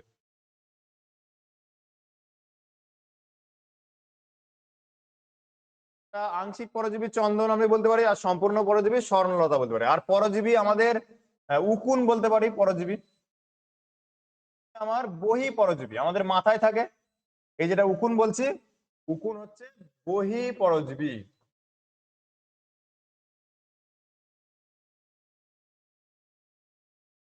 আছে সেটা হচ্ছে অন্তঃপরজীবী। অন্তঃপরজীবী সেটা আমরা কৃমি, আমাদের শরীরের মধ্যে থাকে বলে এটাকে অন্ত বলছি। কৃমি হচ্ছে অন্তঃপরজীবী আর উকুন হচ্ছে বহিঃপরজীবী, এটা যেন মনে থাকে। এবার মিথজীবী বলছে। মিথজীবী কি জিনিস দেখি আমরা। মিথজীবী কিছুই না, আহ একে অপরের সহচর্যে বাস করবে, কিন্তু সহচর্যে বাস করে কেউ কারো ক্ষতি করবে না, উভয়ের লাভ পাবে, উভয় থেকে লাভ পাবে। যেমন ধরো গোবক যেটা আছে, রাজকাঁকড়া, সাগর কুসুম আছে। মাঠে ঘাটে ধরো কোন একটা গরু চড়ছে, তার উপরে পাখি বসেছে, গরুটা চড়ছে, যে সেখান থেকে পোকা টোকা গুলো উঠছে, তোমার খাচ্ছে পাখিরা, বা গরুর গায়ের যে এঁটুলি গুলো আছে সেগুলো খাচ্ছে, তাহলে এখানে গরু উপকৃত হচ্ছে আর পাখিরা উপকৃত হচ্ছে। এটা হচ্ছে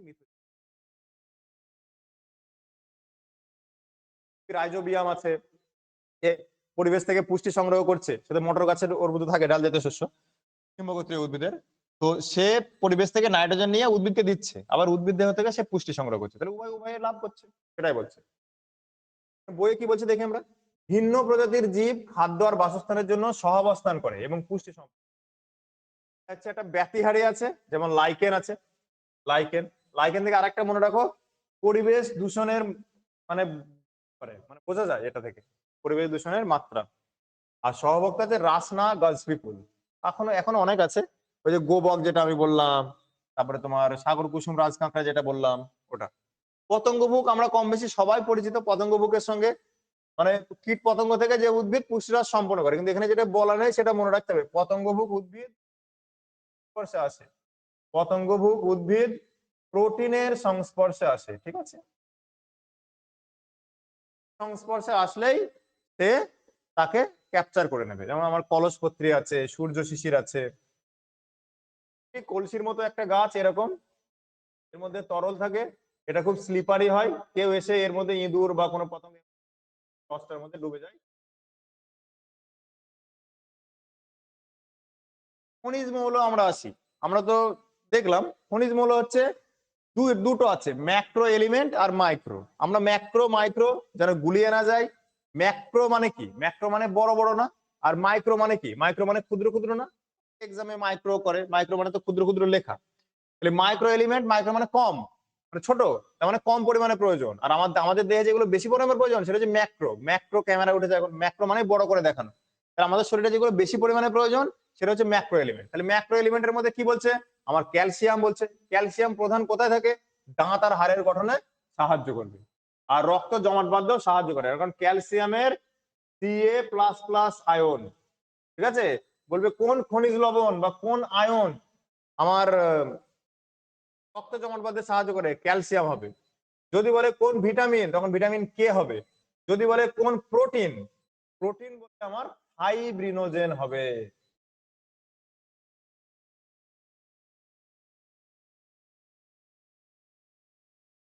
মনে রাখবে। আর রক্ত বলে অনুচক্রিকা।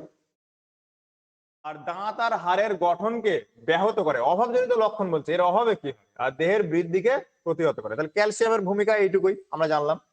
ফসফরাস বলছে এও দাঁত এবং হাড়ের গঠনে গুরুত্বপূর্ণ ভূমিকা নেয়, ফসফরাস যেটা আছে।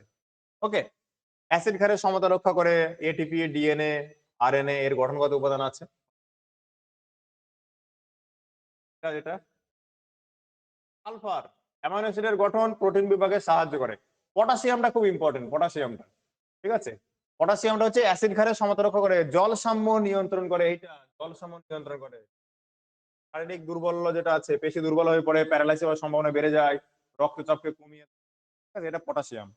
ডাবের জলে থাকে, ওই জন্য ডাবের জল বারবার খেতে বলা হয়, ডাবের জলকে।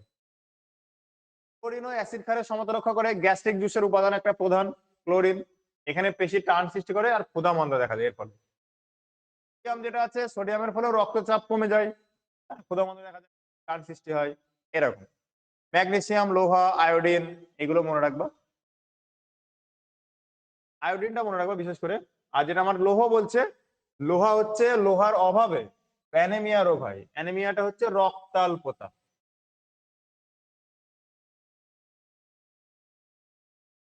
রক্তাল্পতা, ক্লিয়ার? আয়োডিন বলছে, আমরা সবাই জানি যে আয়োডিন যুক্ত লবণ খেতে হবে, তাহলে গলগন্ড রোগ হবে না।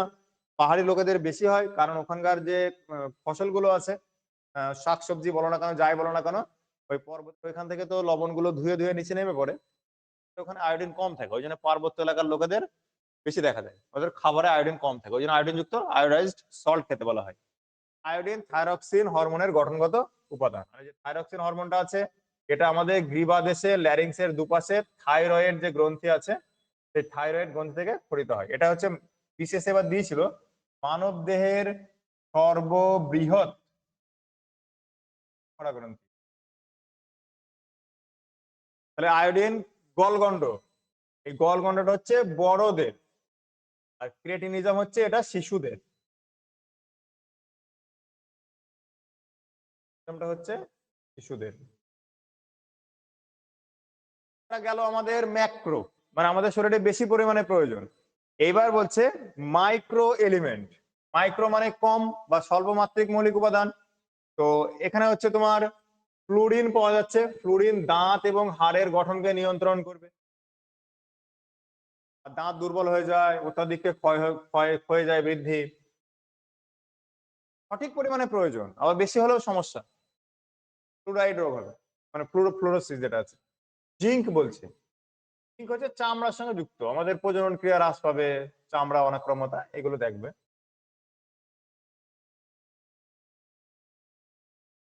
কপার, আমাদের মানব দেহে কি তামাক খুব বেশি পরিমাণে প্রয়োজন? আমরা কি তামাক খাবো নাকি? তাই এইগুলো সব কম পরিমাণে প্রয়োজন, ঠিক আছে। Copper, manganese, cobalt, selenium, chromium, molybdenum, এই যে যেগুলো আছে, হালকা রিডিং করে নেবে তোমরা। অড ওয়ান দেয়, কোনটা ম্যাক্রো কোনটা মাইক্রো এলিমেন্টের উদাহরণগুলো পড়বা, আর যেগুলো ওই ম্যাক্রো আছে ওগুলো একটু পড়বা। ভিটামিন বলছে একদম একটা ফেভারিট টপিক, ভিটামিন এবং হরমোন, এই টপিক থেকে কোশ্চেন আসে। দেখি, ভিটামিন এ অবশ্যই রাসায়নিক নাম রেটিনল। রোডোপসিন সংশ্লেষে প্রিকরসরের কাজ করে। এই রোডোপসিন যেটা আছে এটা চোখে থাকে, ক্লিয়ার? এটা আমরা তো সবাই জানি চোখের, এটা চোখের হবে, চোখের পিউপিল গঠনে সাহায্য করে। আমরা সবাই জানি ভিটামিন এ এর অভাবে কি হয়, মানুষ অন্ধ হয়ে যায়, অন্ধত্ব রোগ হয়, এটা। তো এর অভাবে জেরপ্থ্যালমিয়া হয়, এটাও চোখের রোগ। পরীক্ষায় এটা হচ্ছে কর্নিয়া শুকিয়ে যায়, চোখের যে কর্নিয়া আছে। বলবে যে জেরপ্থ্যালমিয়া যে রোগটা আছে, এটা কোন অঙ্গ আক্রান্ত হয়, দিতে পারে পরীক্ষায়, যে কোন রোগে কোন অঙ্গ আক্রান্ত হয়। তো জেরপ্থ্যালমিয়া যেটা আছে ওদের চোখ আক্রান্ত হয়। নিকট্যালোপিয়া রাত্রে অন্ধত্ব, মানে যেটা রাত কানা আমরা বলি, ঠিক আছে, রাত কানা, রাত কানা রোগ হয়। ডার্মাটোসিস ফস, এই যে ডার্মা কথাটা থাকলেই ত্বকের সঙ্গে যুক্ত, ডার্মা কথা থাকলে কোনো অপশনের সঙ্গে সেটা ত্বক। কেরাটোম্যালেসিয়া আছে, জেরপ্থ্যালমিয়া, কেরাটোম্যালেসিয়া, চোখে কর্নিয়া শুকিয়ে যায়। এই জেরপ্থ্যালমিয়া কেরাটোম্যালেসিয়া অনেকটা একই রকম রোগ। আর এখানে বলছে বিভিন্ন ভিটামিন, তো এরপরে দেখো বি নেই, এডিই কে পরপর আছে। এই যে এডিই কে যেটা আমার তেলে দ্রবণীয় ভিটামিন বা ফ্যাটে দ্রবণীয়, এডিই কে। তেল মেখে বলছে আই দেখ কেমন লাগে, আই দেখ লাগে, এডিই কে, আই দেখ কেমন লাগে, কে ইএমওএন কেমন। আর জলে দ্রবণীয় ভিটামিন আমরা মনে রাখবো বিসিপি, মনে থাকবে, চন্দ্র পালের জলে ডুবে মৃত্যু হয়েছে, কোট করে নেবো যে বিপিন চন্দ্র পালের জলে ডুবে মৃত্যু, জলে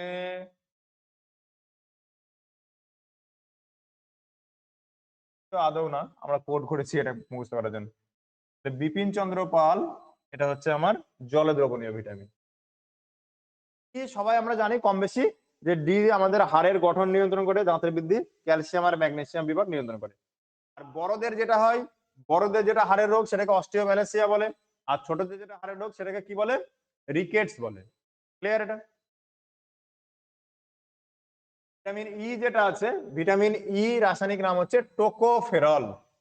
এটা পেশির বৃদ্ধি, প্রজনন, বিপাকে নিয়ন্ত্রণ করে, অ্যান্টিঅক্সিডেন্ট হিসেবেও কাজ করে।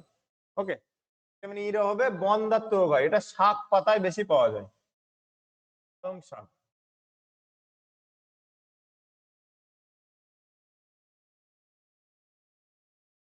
ভিটামিন কে একটু আগেই বললাম রক্ত জমাট বাঁধতে সাহায্য করে, ঠিক আছে। আর এর অভাবে কি হয়, হেমারেজ বা রক্তক্ষরণ হয় এর অভাবে। ভিটামিন বি তে আমরা ঢুকি জলদ্রবণীয় যেগুলো আছে, আজকে ভিটামিনটা দিয়ে শেষ করাবো, তারপরে আমরা হিস্ট্রি আর্য সভ্যতাটা একটু পড়বো। ভিটামিন বি ওয়ান যেটা আছে, ভিটামিন বি ওয়ান হচ্ছে থায়ামিন। এটা বৃদ্ধি নিয়ন্ত্রণ করে, শর্করা বিপাক করে, স্নায়ুতন্ত্র, পাইরুভিক অ্যাসিডের যে নিয়ন্ত্রণ আছে। ওয়ানের অভাবে কি হবে, বেরি রোগ হবে, এটাই মনে রাখবা, ঠিক আছে। বেরি রোগ হয় ভিটামিন বি ওয়ানের অভাবে, আর এর রাসায়নিক নামটা মনে রাখবা। ভিটামিন বি টু রাসায়নিক নাম হচ্ছে রাইবোফ্লাভিন। আমাদের যেটা চিলোসিস আমরা যেটা বলি, মুখগহ্বরের বহির্ভাগে দুই ধার ফেটে যায়, আমাদের এই যে ঠোঁটের দুই কর্নার ফেটে যাবে, ঠিক আছে, এটা হচ্ছে চিলোসিস। আর এর চুল উঠে যায়, জিভে ঘা হয়, এরকম রাইবোফ্লাভিনের অভাবে। ভিটামিন বি থ্রি যেটা আছে প্যান্টাথনিক অ্যাসিড, ভিটামিন পিপি, শর্করা, ফ্যাট আর প্রোটিনের বিপাককে নিয়ন্ত্রণ করে, ত্বককে সুস্থ রাখে, ত্বকের কাজ ভিটামিন। আর ভিটামিন বি বেশি পাওয়া যাবে তোমার ঢেকি ছাটা চালে, পাওয়া যাবে শাকসবজিতে, পাওয়া যাবেই ঢেকি ছাটা, মানে ঢেকি ছাটা চাল একটু অমসৃণ প্রকৃতির হয়, ওর উপরে যেটা আছে ওটা। আমরা যেটা ভাতের চাল ধুয়ে নিই ভাত রান্না করার আগে, ওই ধোয়ার যে জলটা ওটা।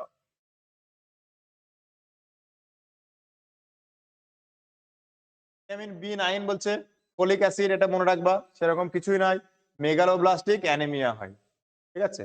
আর একটা অ্যানিমিয়া আছে পার্নিসিয়াস অ্যানিমিয়া, সেটা বি টুয়েলভ এর অভাবে হয়, আমরা একটু পরে হয়তো পড়বো। পার্নিসিয়াস অ্যানিমিয়া যেটা আছে সেটা হচ্ছে বি টুয়েলভ এর অভাবে হয়। বি সি পাইরিডক্সিন কি হবে, প্রতিটার সঙ্গে দেখো ত্বক যুক্ত আছে, অ্যানিমিয়া হবে, মানসিক রোগ হবে, আর ডার্মাটাইসিস। ভিটামিন বি ফাইভ আছে নিকোটিনিক অ্যাসিড বা নিয়াসিন, ভিটামিন বি ফাইভ এর রাসায়নিক নাম হচ্ছে নিয়াসিন, এটা বৃদ্ধি নিয়ন্ত্রণ করে।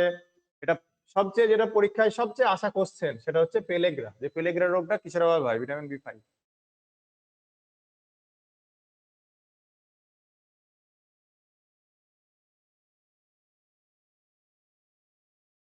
কনফিউশন বলতে এই বি ফাইভটা বি থ্রিটা নিয়াসিন আছে অনেক বইয়ে, এখানে বি ফাইভে নিয়াসিন দিয়েছে দেখছি, ডাউট ক্লিয়ার করে দেবো গ্রুপে।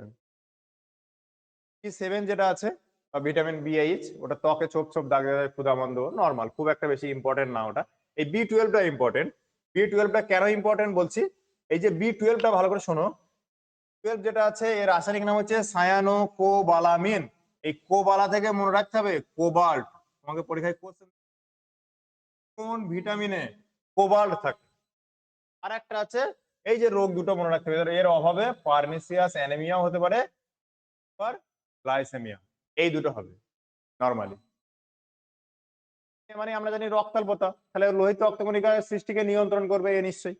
ভিটামিন সি একদম অ্যাসকর্বিক অ্যাসিড, টক জাতীয় যে ফলগুলো আছে সেগুলোতে সব ভিটামিন সি পাওয়া যাবে। আর ভিটামিন সির অভাবে স্কারবি রোগ হবে। পায়োরিয়া আছে, পায়োরিয়া দাঁতের রোগ, পরীক্ষা দেবে পায়োরিয়া কিসের রোগ, পায়োরিয়া হচ্ছে দাঁতের রোগ। আমি এর আগের দিন গ্রুপে একটা সায়েন্সের পিডিএফ দিয়েছিলাম, ইন্ট্রোডাকশন সায়েন্সের, ওই পিডিএফটা বাড়িতে পড়ে নাও সুন্দর করে, ইন্ট্রোডাক্টরি। আজকে বেশি করে কাজ নেই, এই পর্যন্ত থাকুন, নেক্সট দিন সংবহন থেকে শুরু করবো।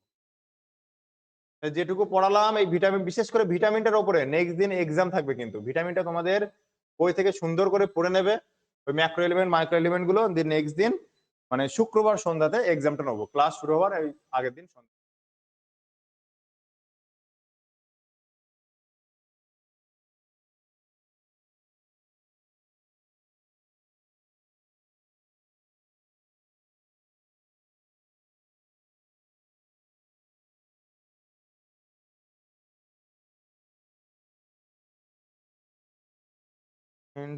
আর্য সভ্যতাটা দেখি আমরা।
সভ্যতাটা পড়েছিলাম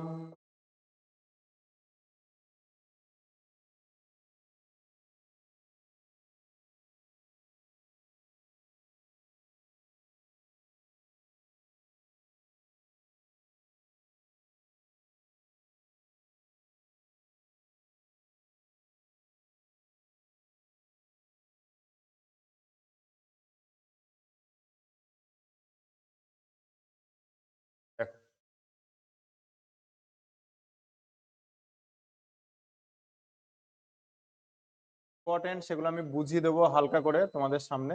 হিস্ট্রি তো ড্রাই ফ্যাক্ট, এটা মোটামুটি মুখস্থ করতে হবে, এবার সামনে কেউ বুঝিয়ে দিলে সুবিধা হয় মুখস্থ।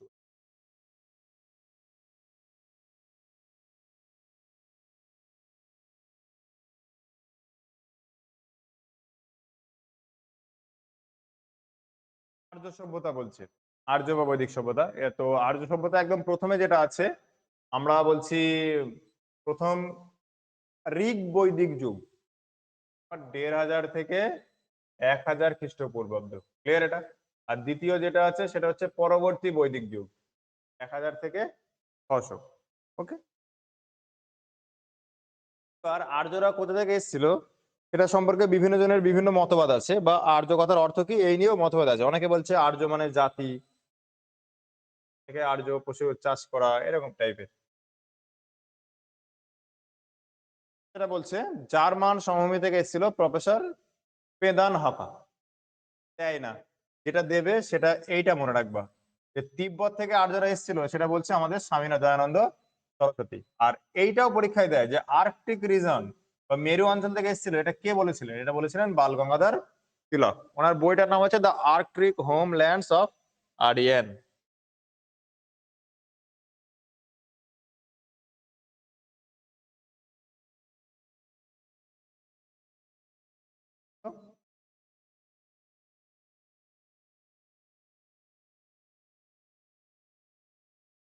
এইটা পরীক্ষায় দিয়েছে প্রিভিয়াস ইয়ারে, তুমি দেখতে পাবে যে আর্যদের বাসস্থান কোন অঞ্চলে, এটা কে বলেছেন?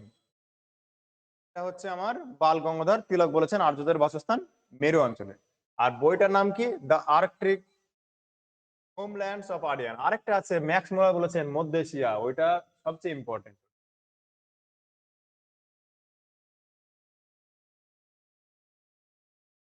এইটা সর্বজন গ্রাহ্য, অনেকজন এটা গ্রহণ করেছে, অনেক ঐতিহাসিক বলছে হ্যাঁ এটাই ঠিক। তাহলে আর্যরা মধ্য এশিয়া থেকে এসছে, এটা বলেছিল বিজ্ঞানী ম্যাক্স মুলার। ওকে,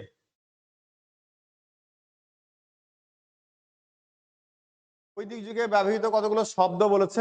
ওকে, সেনানি, নাম দেখে বুঝতে পারছো কি হবে, সেনানি মানে সেনাপতি হবে। ব্রজপতি, ব্রজের প্রধান হবে। কুলপা, যেটা বলছে কুলপা হচ্ছে কুল মানে হচ্ছে বংশ, পরিবার বা কুলের প্রধান তাকে কুলপা। গ্রামণী, এটা খুব ইম্পর্টেন্ট, যে আর্যদের আমলে গ্রামের প্রধানকে কি বলা হয়? গ্রামণী। গুপ্তচরকে বলা হয় স্পা, স্পাই থেকে মনে রাখবা পা। আর এক ধরনের ধাতু লোহা, এই লোহা আমরা যখন আর্য সভ্যতা এই সিন্ধু সভ্যতা পড়ছিলাম তখন দেখছিলাম সিন্ধু সভ্যতার অধিবাসীরা এই লোহার ব্যবহার জানতো না, কিন্তু আর্যরা লোহার ব্যবহার জানছে। ওকে, চলো, ব্রীহি শব্দের অর্থ কি? ব্রীহি মানে হচ্ছে ধান। আমাদের একটা সমাস আছে না, বহু ব্রীহি,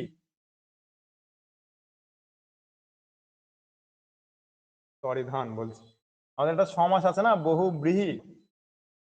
বহু ব্রীহি মানে বহু ধান আছে যার, এটা হচ্ছে তোমার বহু ব্রীহি সমাস। এই ব্রীহি মানে ধান, অনেক ধান। আর গোধূম শব্দের অর্থ গম। কিছু মনে রাখো না মনে রাখো, তোমাকে গ্রামণীটা তুমি মনে রাখবা, গ্রামের প্রধান মনে রাখবা, ব্রীহি মানে ধান, আর এই গোধূমটা মনে রাখবা, গোধূম মানে গম। এই তিনটা মনে রাখবা। সভা সমিতি হচ্ছে রাজনৈতিক সংগঠন ওদের, আর্যদের আমলে রাজনৈতিক সংগঠন, ক্লিয়ার? এটা পোপ, জনের প্রধান, গ্রাম্যবাদীন, গ্রামের বিচারক বলা হতো, ঠিক আছে। আর পুরন্দর, ইন্দ্রের অপর নাম তো পুরন্দর, পুরন্দর আছে মোটামুটি। আর এগুলো ইম্পর্টেন্ট না, এটা ইম্পর্টেন্ট যে আর্যদের আমলে মুদ্রার নাম নিষ্ক ও মনা, যেটা আছে। গিল্ড শব্দের অর্থ হচ্ছে ব্যবসায়ী। আর ব্রহ্মবাদিনী মানে হচ্ছে যে নারীরা সারা জীবন দর্শন আর ধর্মতত্ত্ব আলোচনা করতেন, মানে কোনো বিয়ে টিয়ে করতেন না, আজীবন ওই ধর্মচর্চায় মেতে থাকবেন, সেটা ব্রহ্মবাদিনী। চোদ্দোধ্যায় হচ্ছে বিয়ের আগে পর্যন্ত বিদ্যা চর্চা করবে, তারপর আর করবে না, এরকম। আর্যদের ধর্ম, আর্যরা মূর্তি পূজা করতো না, ঠিক আছে, আর্যরা হচ্ছে মূর্তি পূজা করতো না, কিন্তু এরা প্রকৃতি পূজা করতো। ধর্মের মাধ্যমে এরা প্রাকৃতিক শক্তিকে সন্তুষ্ট করতে চায়। আগুন আগুনের উপাসক হোক বা গাছের হোক, এরকম। আর আর্যদের ওখানে দেখি অ্যাক্টিভিটি গুলো কি ছিল না ছিল।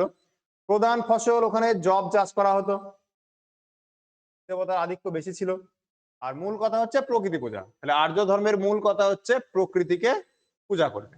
ওকে, যজ্ঞের মাধ্যমে ধর্মাচরণের একমাত্র পথ।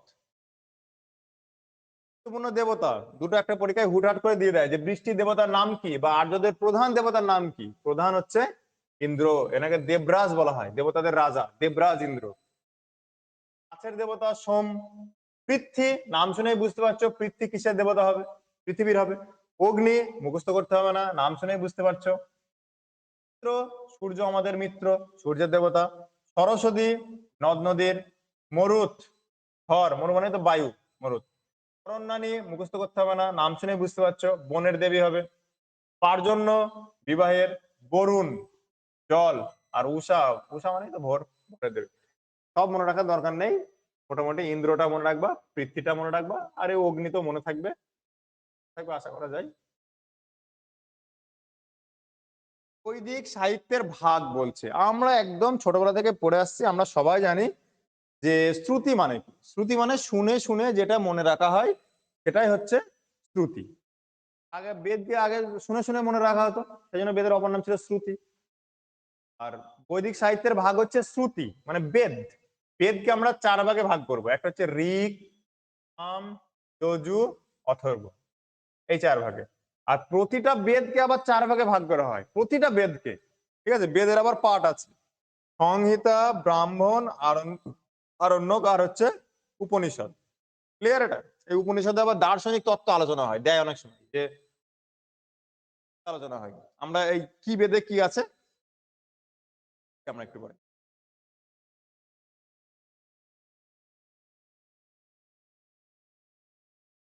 সংহিতা, সংহিতাতে দেবতাদের স্তব ও প্রার্থনা আছে। ব্রাহ্মণ, আইত্রায়া কৌশিক, ঋগ্বেদ, ঠিক আছে, যেটা আছে। সৎপথ, সৎপথ ব্রাহ্মণ যজুর্বেদে আছে। গোপদ ব্রাহ্মণ অথর্ববেদে আছে, এইগুলো। আরেকটা আছে আরণ্য। আর লাস্ট হচ্ছে উপনিষদ। উপনিষদ শেষে আছে, সেজন্য উপনিষদকে বেদাঙ্গ বলে। উপনিষদ শেষে আছে, সেজন্য এদেরকে এই উপনিষদকে বলা হয় বেদাঙ্গ। এটা স্মৃতি, টোটাল আমাদের স্মৃতির সংখ্যা দেখি। স্মৃতি হচ্ছে আমার ছটা আছে।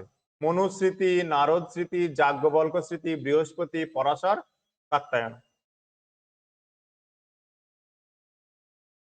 মহাকাব্য আছে, এগুলো বাচ্চাদের জিনিস, বলার অপেক্ষা রাখে না।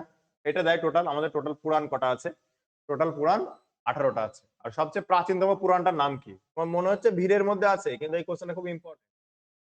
প্রাচীনতম পুরাণ হচ্ছে মৎস্য পুরাণ। উপবেদ, উপবেদ যেটা আছে, আয়ুর্বেদ, ধনুর্বেদ, গান্ধর্ব বেদ, শিল্পবেদ। আরেকটাও আছে যে উপবেদ বলা হতো কাকে, চিকিৎসা শাস্ত্রকে, আরেকটা উপবেদ বলা হতো। দর্শনের 6টা অংশ দেখি। বেদ, ভারত তথা পৃথিবীর প্রথম গ্রন্থ, প্রথম সাহিত্যিক গ্রন্থ, প্রথম সাহিত্য, সাহিত্যিক গ্রন্থ বলছি, পৃথিবীর প্রথম সাহিত্য, সেটা হচ্ছে ঋগ্বেদ। কোন নদীর তীরে? সরস্বতী। এই নদীটা এখন বিলুপ্ত, এই নদীটাকে খোঁজের জন্য কমিটি তৈরি করা হয়েছে। ঋগ্বেদে কটা শ্লোক বা স্তোত্র আছে? 1028, 1028টা শ্লোক বা স্তোত্র আছে ঋগ্বেদে।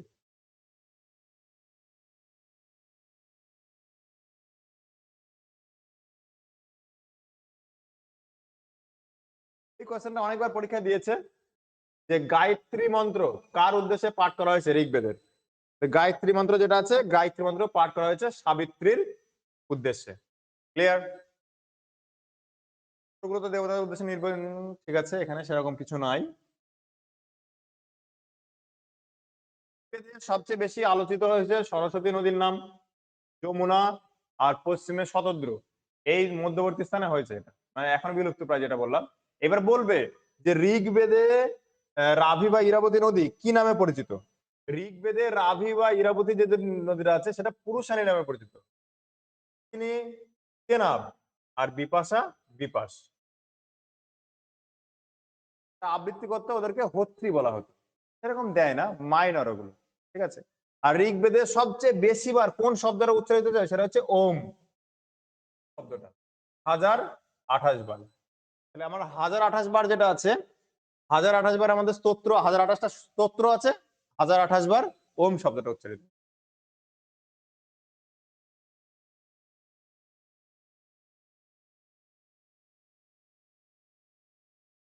আছে 10 রাজার যুদ্ধ, ইম্পর্টেন্ট এক্সামে দেয় যে 10 রাজার যুদ্ধ কার কার মধ্যে হয়েছিল। একদিকে 10 জন রাজা ছিল আর ভরত গোষ্ঠীর রাজা সুদাসের সঙ্গে, যুদ্ধে সুদাস জয়ী হয়। তাহলে পরীক্ষায় তোমাকে দেবে 10 রাজার যুদ্ধ কার কার মধ্যে হয়েছিল, 10 রাজার একটা গোষ্ঠী, আর ওদিকে ভরত গোষ্ঠীর রাজা সুদাস। আর দিতে পারে হচ্ছে তোমার যে 10 রাজার যুদ্ধ কোথায় পাই আমরা, 10 রাজার যুদ্ধ আমরা পাই হচ্ছে ঋগ্বেদে। সামবেদ, এই সাম থেকে মনে রাখবে সং মানে গান নিয়ে আলোচনা, এটা দেবতাদের উদ্দেশ্যে স্তুতি জ্ঞাপনের গীতিমন্ত্র যেটা ছিল, ক্লিয়ার। এটা সুর করে গাওয়া হতো, সেগুলো পূজা আর যজ্ঞে সুর করে গাওয়া হতো, সেটা গান। পদ রাগ সামবেদে ছিল, এই যে রাগটা এটা তানসেন গেয়েছিল, মেঘমল্লার, ধ্রুপদ, ঠিক আছে। যখন মুঘল যুগ পড়া যাবে তখন পড়া যাবে, আকবরের আমলে ছিল তানসেন। আসল নাম হচ্ছে রামতনু পান্ডে। পান্ডে আকবরের আমলে সঙ্গীতজ্ঞ ছিলেন।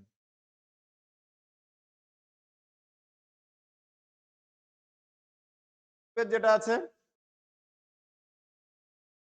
উৎসর্গের প্রার্থনা, ঠিক আছে, এটা উৎসর্গের প্রার্থনা নামে পরিচিত, শতপথ ব্রাহ্মণ যজুর্বেদের সঙ্গে যুক্ত।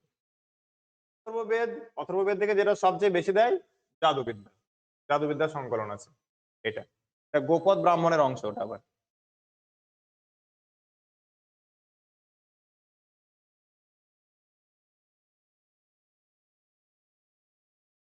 বেদের 4টে ভাগ আছে, সেটা হচ্ছে সংহিতা, ব্রাহ্মণ, আরণ্যক আর উপনিষদ। আমরা তো একটু আগে পড়লাম, সংহিতাতে কি বলা থাকে, দেব দেবীর স্তব স্তোত্র। ব্রাহ্মণে কিভাবে যাগযজ্ঞ করতে হবে সেটা সেটা গদ্যে লেখা থাকে। আরণ্যকে বৃদ্ধ বয়সে অরণ্যবাসীর ধর্ম জীবনযাপন, নয় শেষ একদম।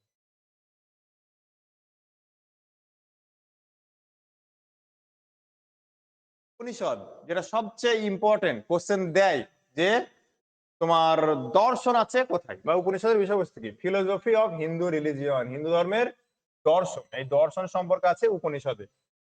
কথার অর্থ হচ্ছে পাশে বসা, উপ আর সদ, যার অর্থ হচ্ছে পাশে বসা।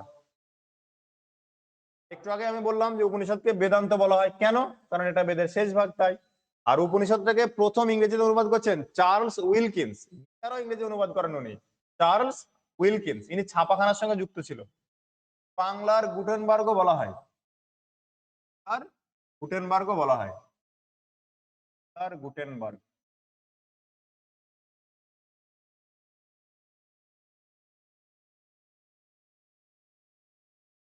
পৃথিবীর প্রথম ছাপাখানা স্থাপিত করছে জার্মানিতে। অনেকবার দিয়েছে পরীক্ষায়, যেগুলো এক্সামে দেয় সেই লাইনগুলো আমি আলোচনা করছি, বাদ বাকিগুলো আমি কিন্তু স্কিপ করছি, একদম এক্সাম ওরিয়েন্টেড। সত্যমেব জয়তে, এই কথার অর্থ সত্যের জয়, আমরা সবাই জানি, অনেক জায়গাতে লেখা থাকে, বাস লড়াই। এইটা কোথায় পাওয়া যায়, এটা অপশনে দেয়, কোথা থেকে নেওয়া হয়েছে জয়তে কথাটা, জয়তে হচ্ছে মুন্ডক উপনিষদ থেকে নেওয়া হয়েছে।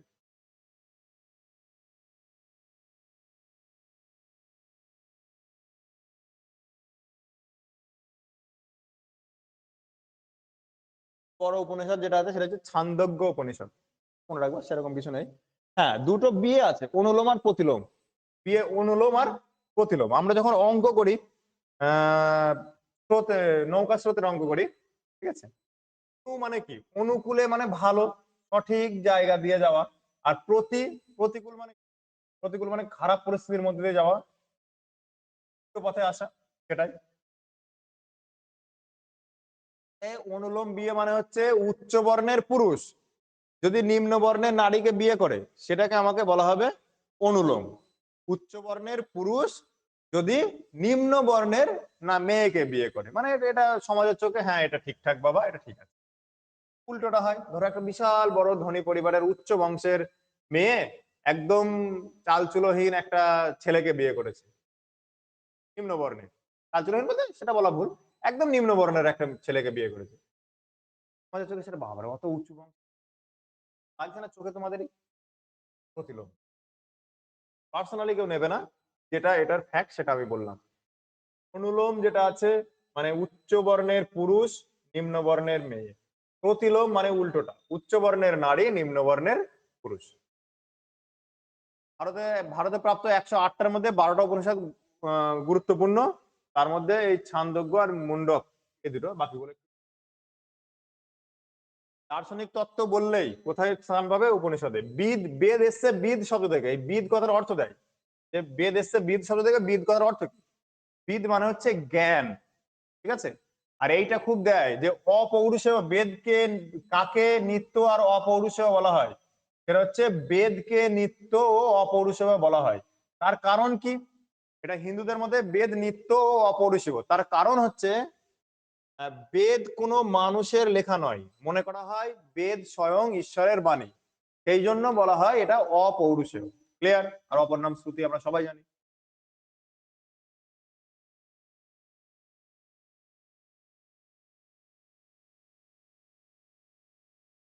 অষ্টাঙ্গ কল্পসূত্র দেয় না সেরকম কারো।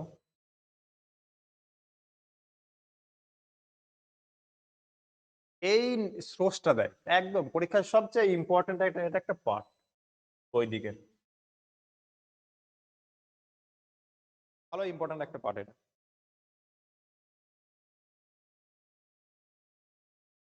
দর্শন বললাম আমরা 6টা। ন্যায় দর্শন, গৌতমীর ন্যায় দর্শন, ঠিক আছে, ন্যায় শাস্ত্র আছে। বৈশেষিক দর্শন ঋষি কোনাদের, সাংখ্য দর্শন কপিল মুনির, পূর্ব মীমাংসা যামিনী বা জৈমিনী, আর যোগ হচ্ছে পতঞ্জলির যোগ শাস্ত্র অবশ্য আছে। উত্তর মীমাংসা হচ্ছে বেদ ব্যাসের, যেটা মহাভারতের রচয়িতা যিনি, ব্যাস, ঠিক আছে। রামায়ণ তো বাল্মীকির, আমরা সবাই কম বেশি জানি। উপবেদ কটা এর আগে পড়লাম, উপবেদ 4টে, আয়ুর্বেদ, ধনুর্বেদ, গান্ধর্ববেদ আর শিল্পবেদ।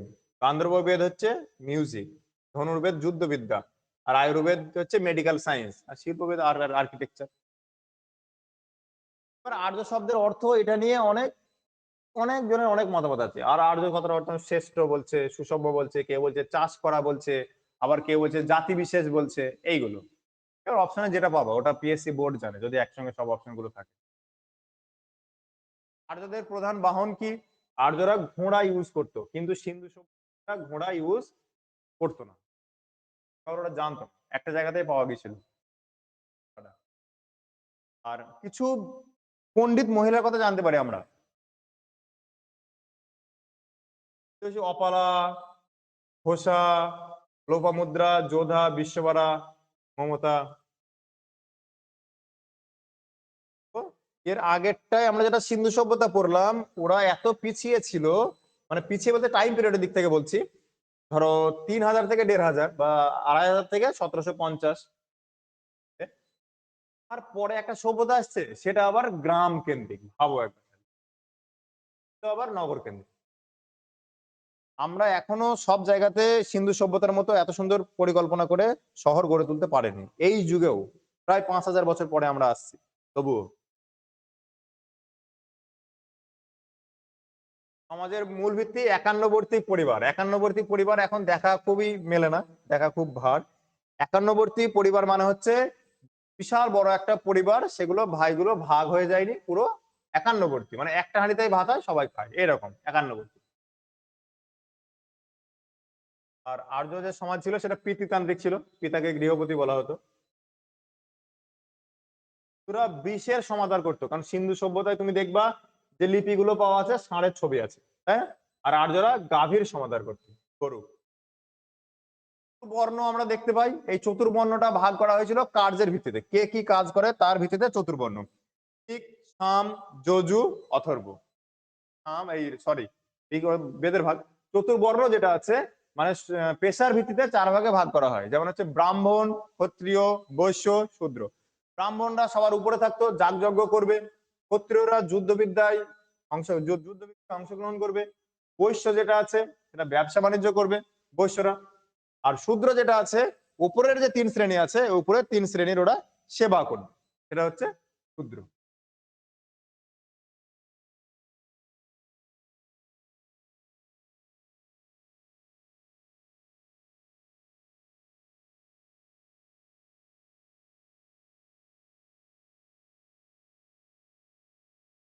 আর নিষ্ক মনা ওই যুগের তো স্বর্ণ মুদ্রা, আর একটা ছিল কৃষ্ণাল। কৃষ্ণাল আর শতমান, এটাও ছিল নিষ্কমনা ছাড়াও। নিষ্কমনা ছাড়া কৃষ্ণাল নামে স্বর্ণ মুদ্রা ছিল, শতমানও ছিল। কয়েকটা গ্রাম নিয়ে 20 বা জন 20 প্রতি। সভা সমিতি একটু আগে আমরা বললাম, সভা হচ্ছে বয়স্কদের নিয়ে, বয়োজ্যেষ্ঠ যেটা আছে, আর সমিতি হচ্ছে জনগণের একটা পরিসর। আর সভা ছিল সমিতি থেকে ক্ষমতা বেশি, কারণ এক্সপিরিয়েন্সড পারসন, ওনারা সব ঠিক করবেন। একজন শক্তিশালী রাজা, একটু আগে পড়লাম সুদাস, 10 রাজার যুদ্ধ, ঋগ্বেদ।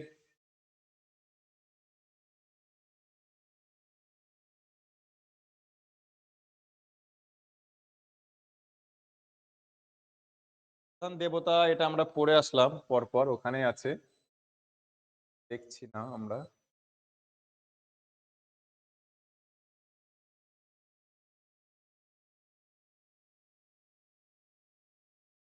এতবার বলছে গাভিষ্ঠি কথার উল্লেখ আছে, গাভি।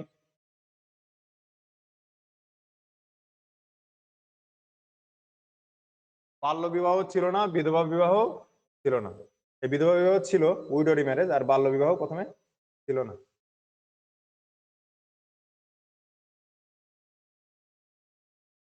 গাভিষ্ঠি কিছু কথার অর্থ দেখি। গাভিষ্ঠি মানে হচ্ছে গভীর অনুসন্ধান। ব্রীহি একটু আগেই পড়লাম, ধান। শতপতি, শত মানে 100, আর প্রতি মানে সেই অঞ্চলের শাসক, 100টি গ্রামের ভারপ্রাপ্ত। অগ্ন, গাভীকে বলা হতো। শতমান যে মুদ্রা ছিল, স্বর্ণ মুদ্রা। নিবি পোশাকের ঊর্ধ্বাংশ, আর পরিধান নিম্নাংশ, এটা যেটা আছে একবার গো থ্রু করে নেবে, পরীক্ষা নিয়ে নেবো। সত্যমেব জয়তে, এটা মুন্ডক উপনিষদে পাওয়া যায় আমাদের কথাটা। এইগুলো তো আর্য এখানেই সমাপ্ত।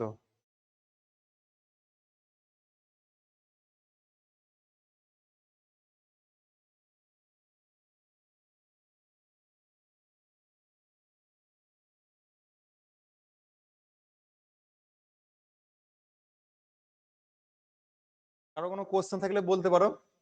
এই ছিল মোটামুটি। আর স্ট্যাটিক জিকেটা আমি পড়া দেবো আর পরীক্ষা নেবো, ওটা আগের দিন দেওয়া হয়নি লিঙ্কটা, আজকে সন্ধ্যায় দেবো আমি। ভারতের প্রথম পুরুষ মহিলা যেটা ছিল, কি দেবো ছিল যেটা।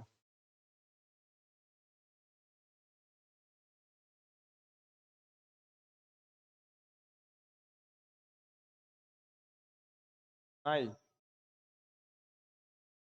এন্ড করে।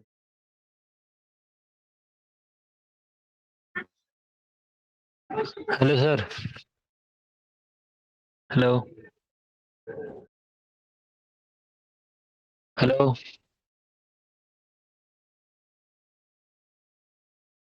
বলছো?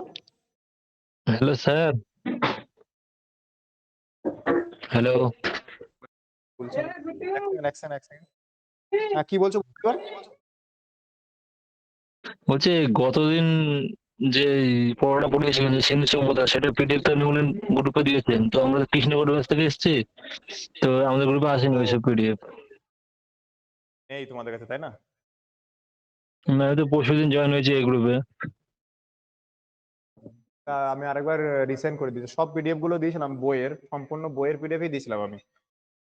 এবার আমাদের কাছে কিছুই আসেনি, আমরা জয়েন হয়েছি পরশুদিন, গত পরশুদিন। তোমাদের ওই যে কৃষ্ণনগরের যে গ্রুপটা আছে, ওই গ্রুপ আমি পাঠিয়ে দিচ্ছি। আর ওই সায়েন্সের ভিডিওটা দেবেন, ঠিক আছে? হুম। গতদিন যে সায়েন্সের পিডিএফ দিয়েছিলেন বললেন সেটা। হ্যাঁ, সায়েন্সের পিডিএফ একটা ইন্ট্রোডাক্টরি দিয়েছিলাম 14 পেজের, কতদিন এমনি নর্মাল, সে বেশি কি না কি। ওই তো ঠিক ওই আছে, ওগুলো সিন্ধু তোমার সভ্যতার ওটা আর সায়েন্সের। ফরওয়ার্ড করে দিচ্ছি আপনি। হুম।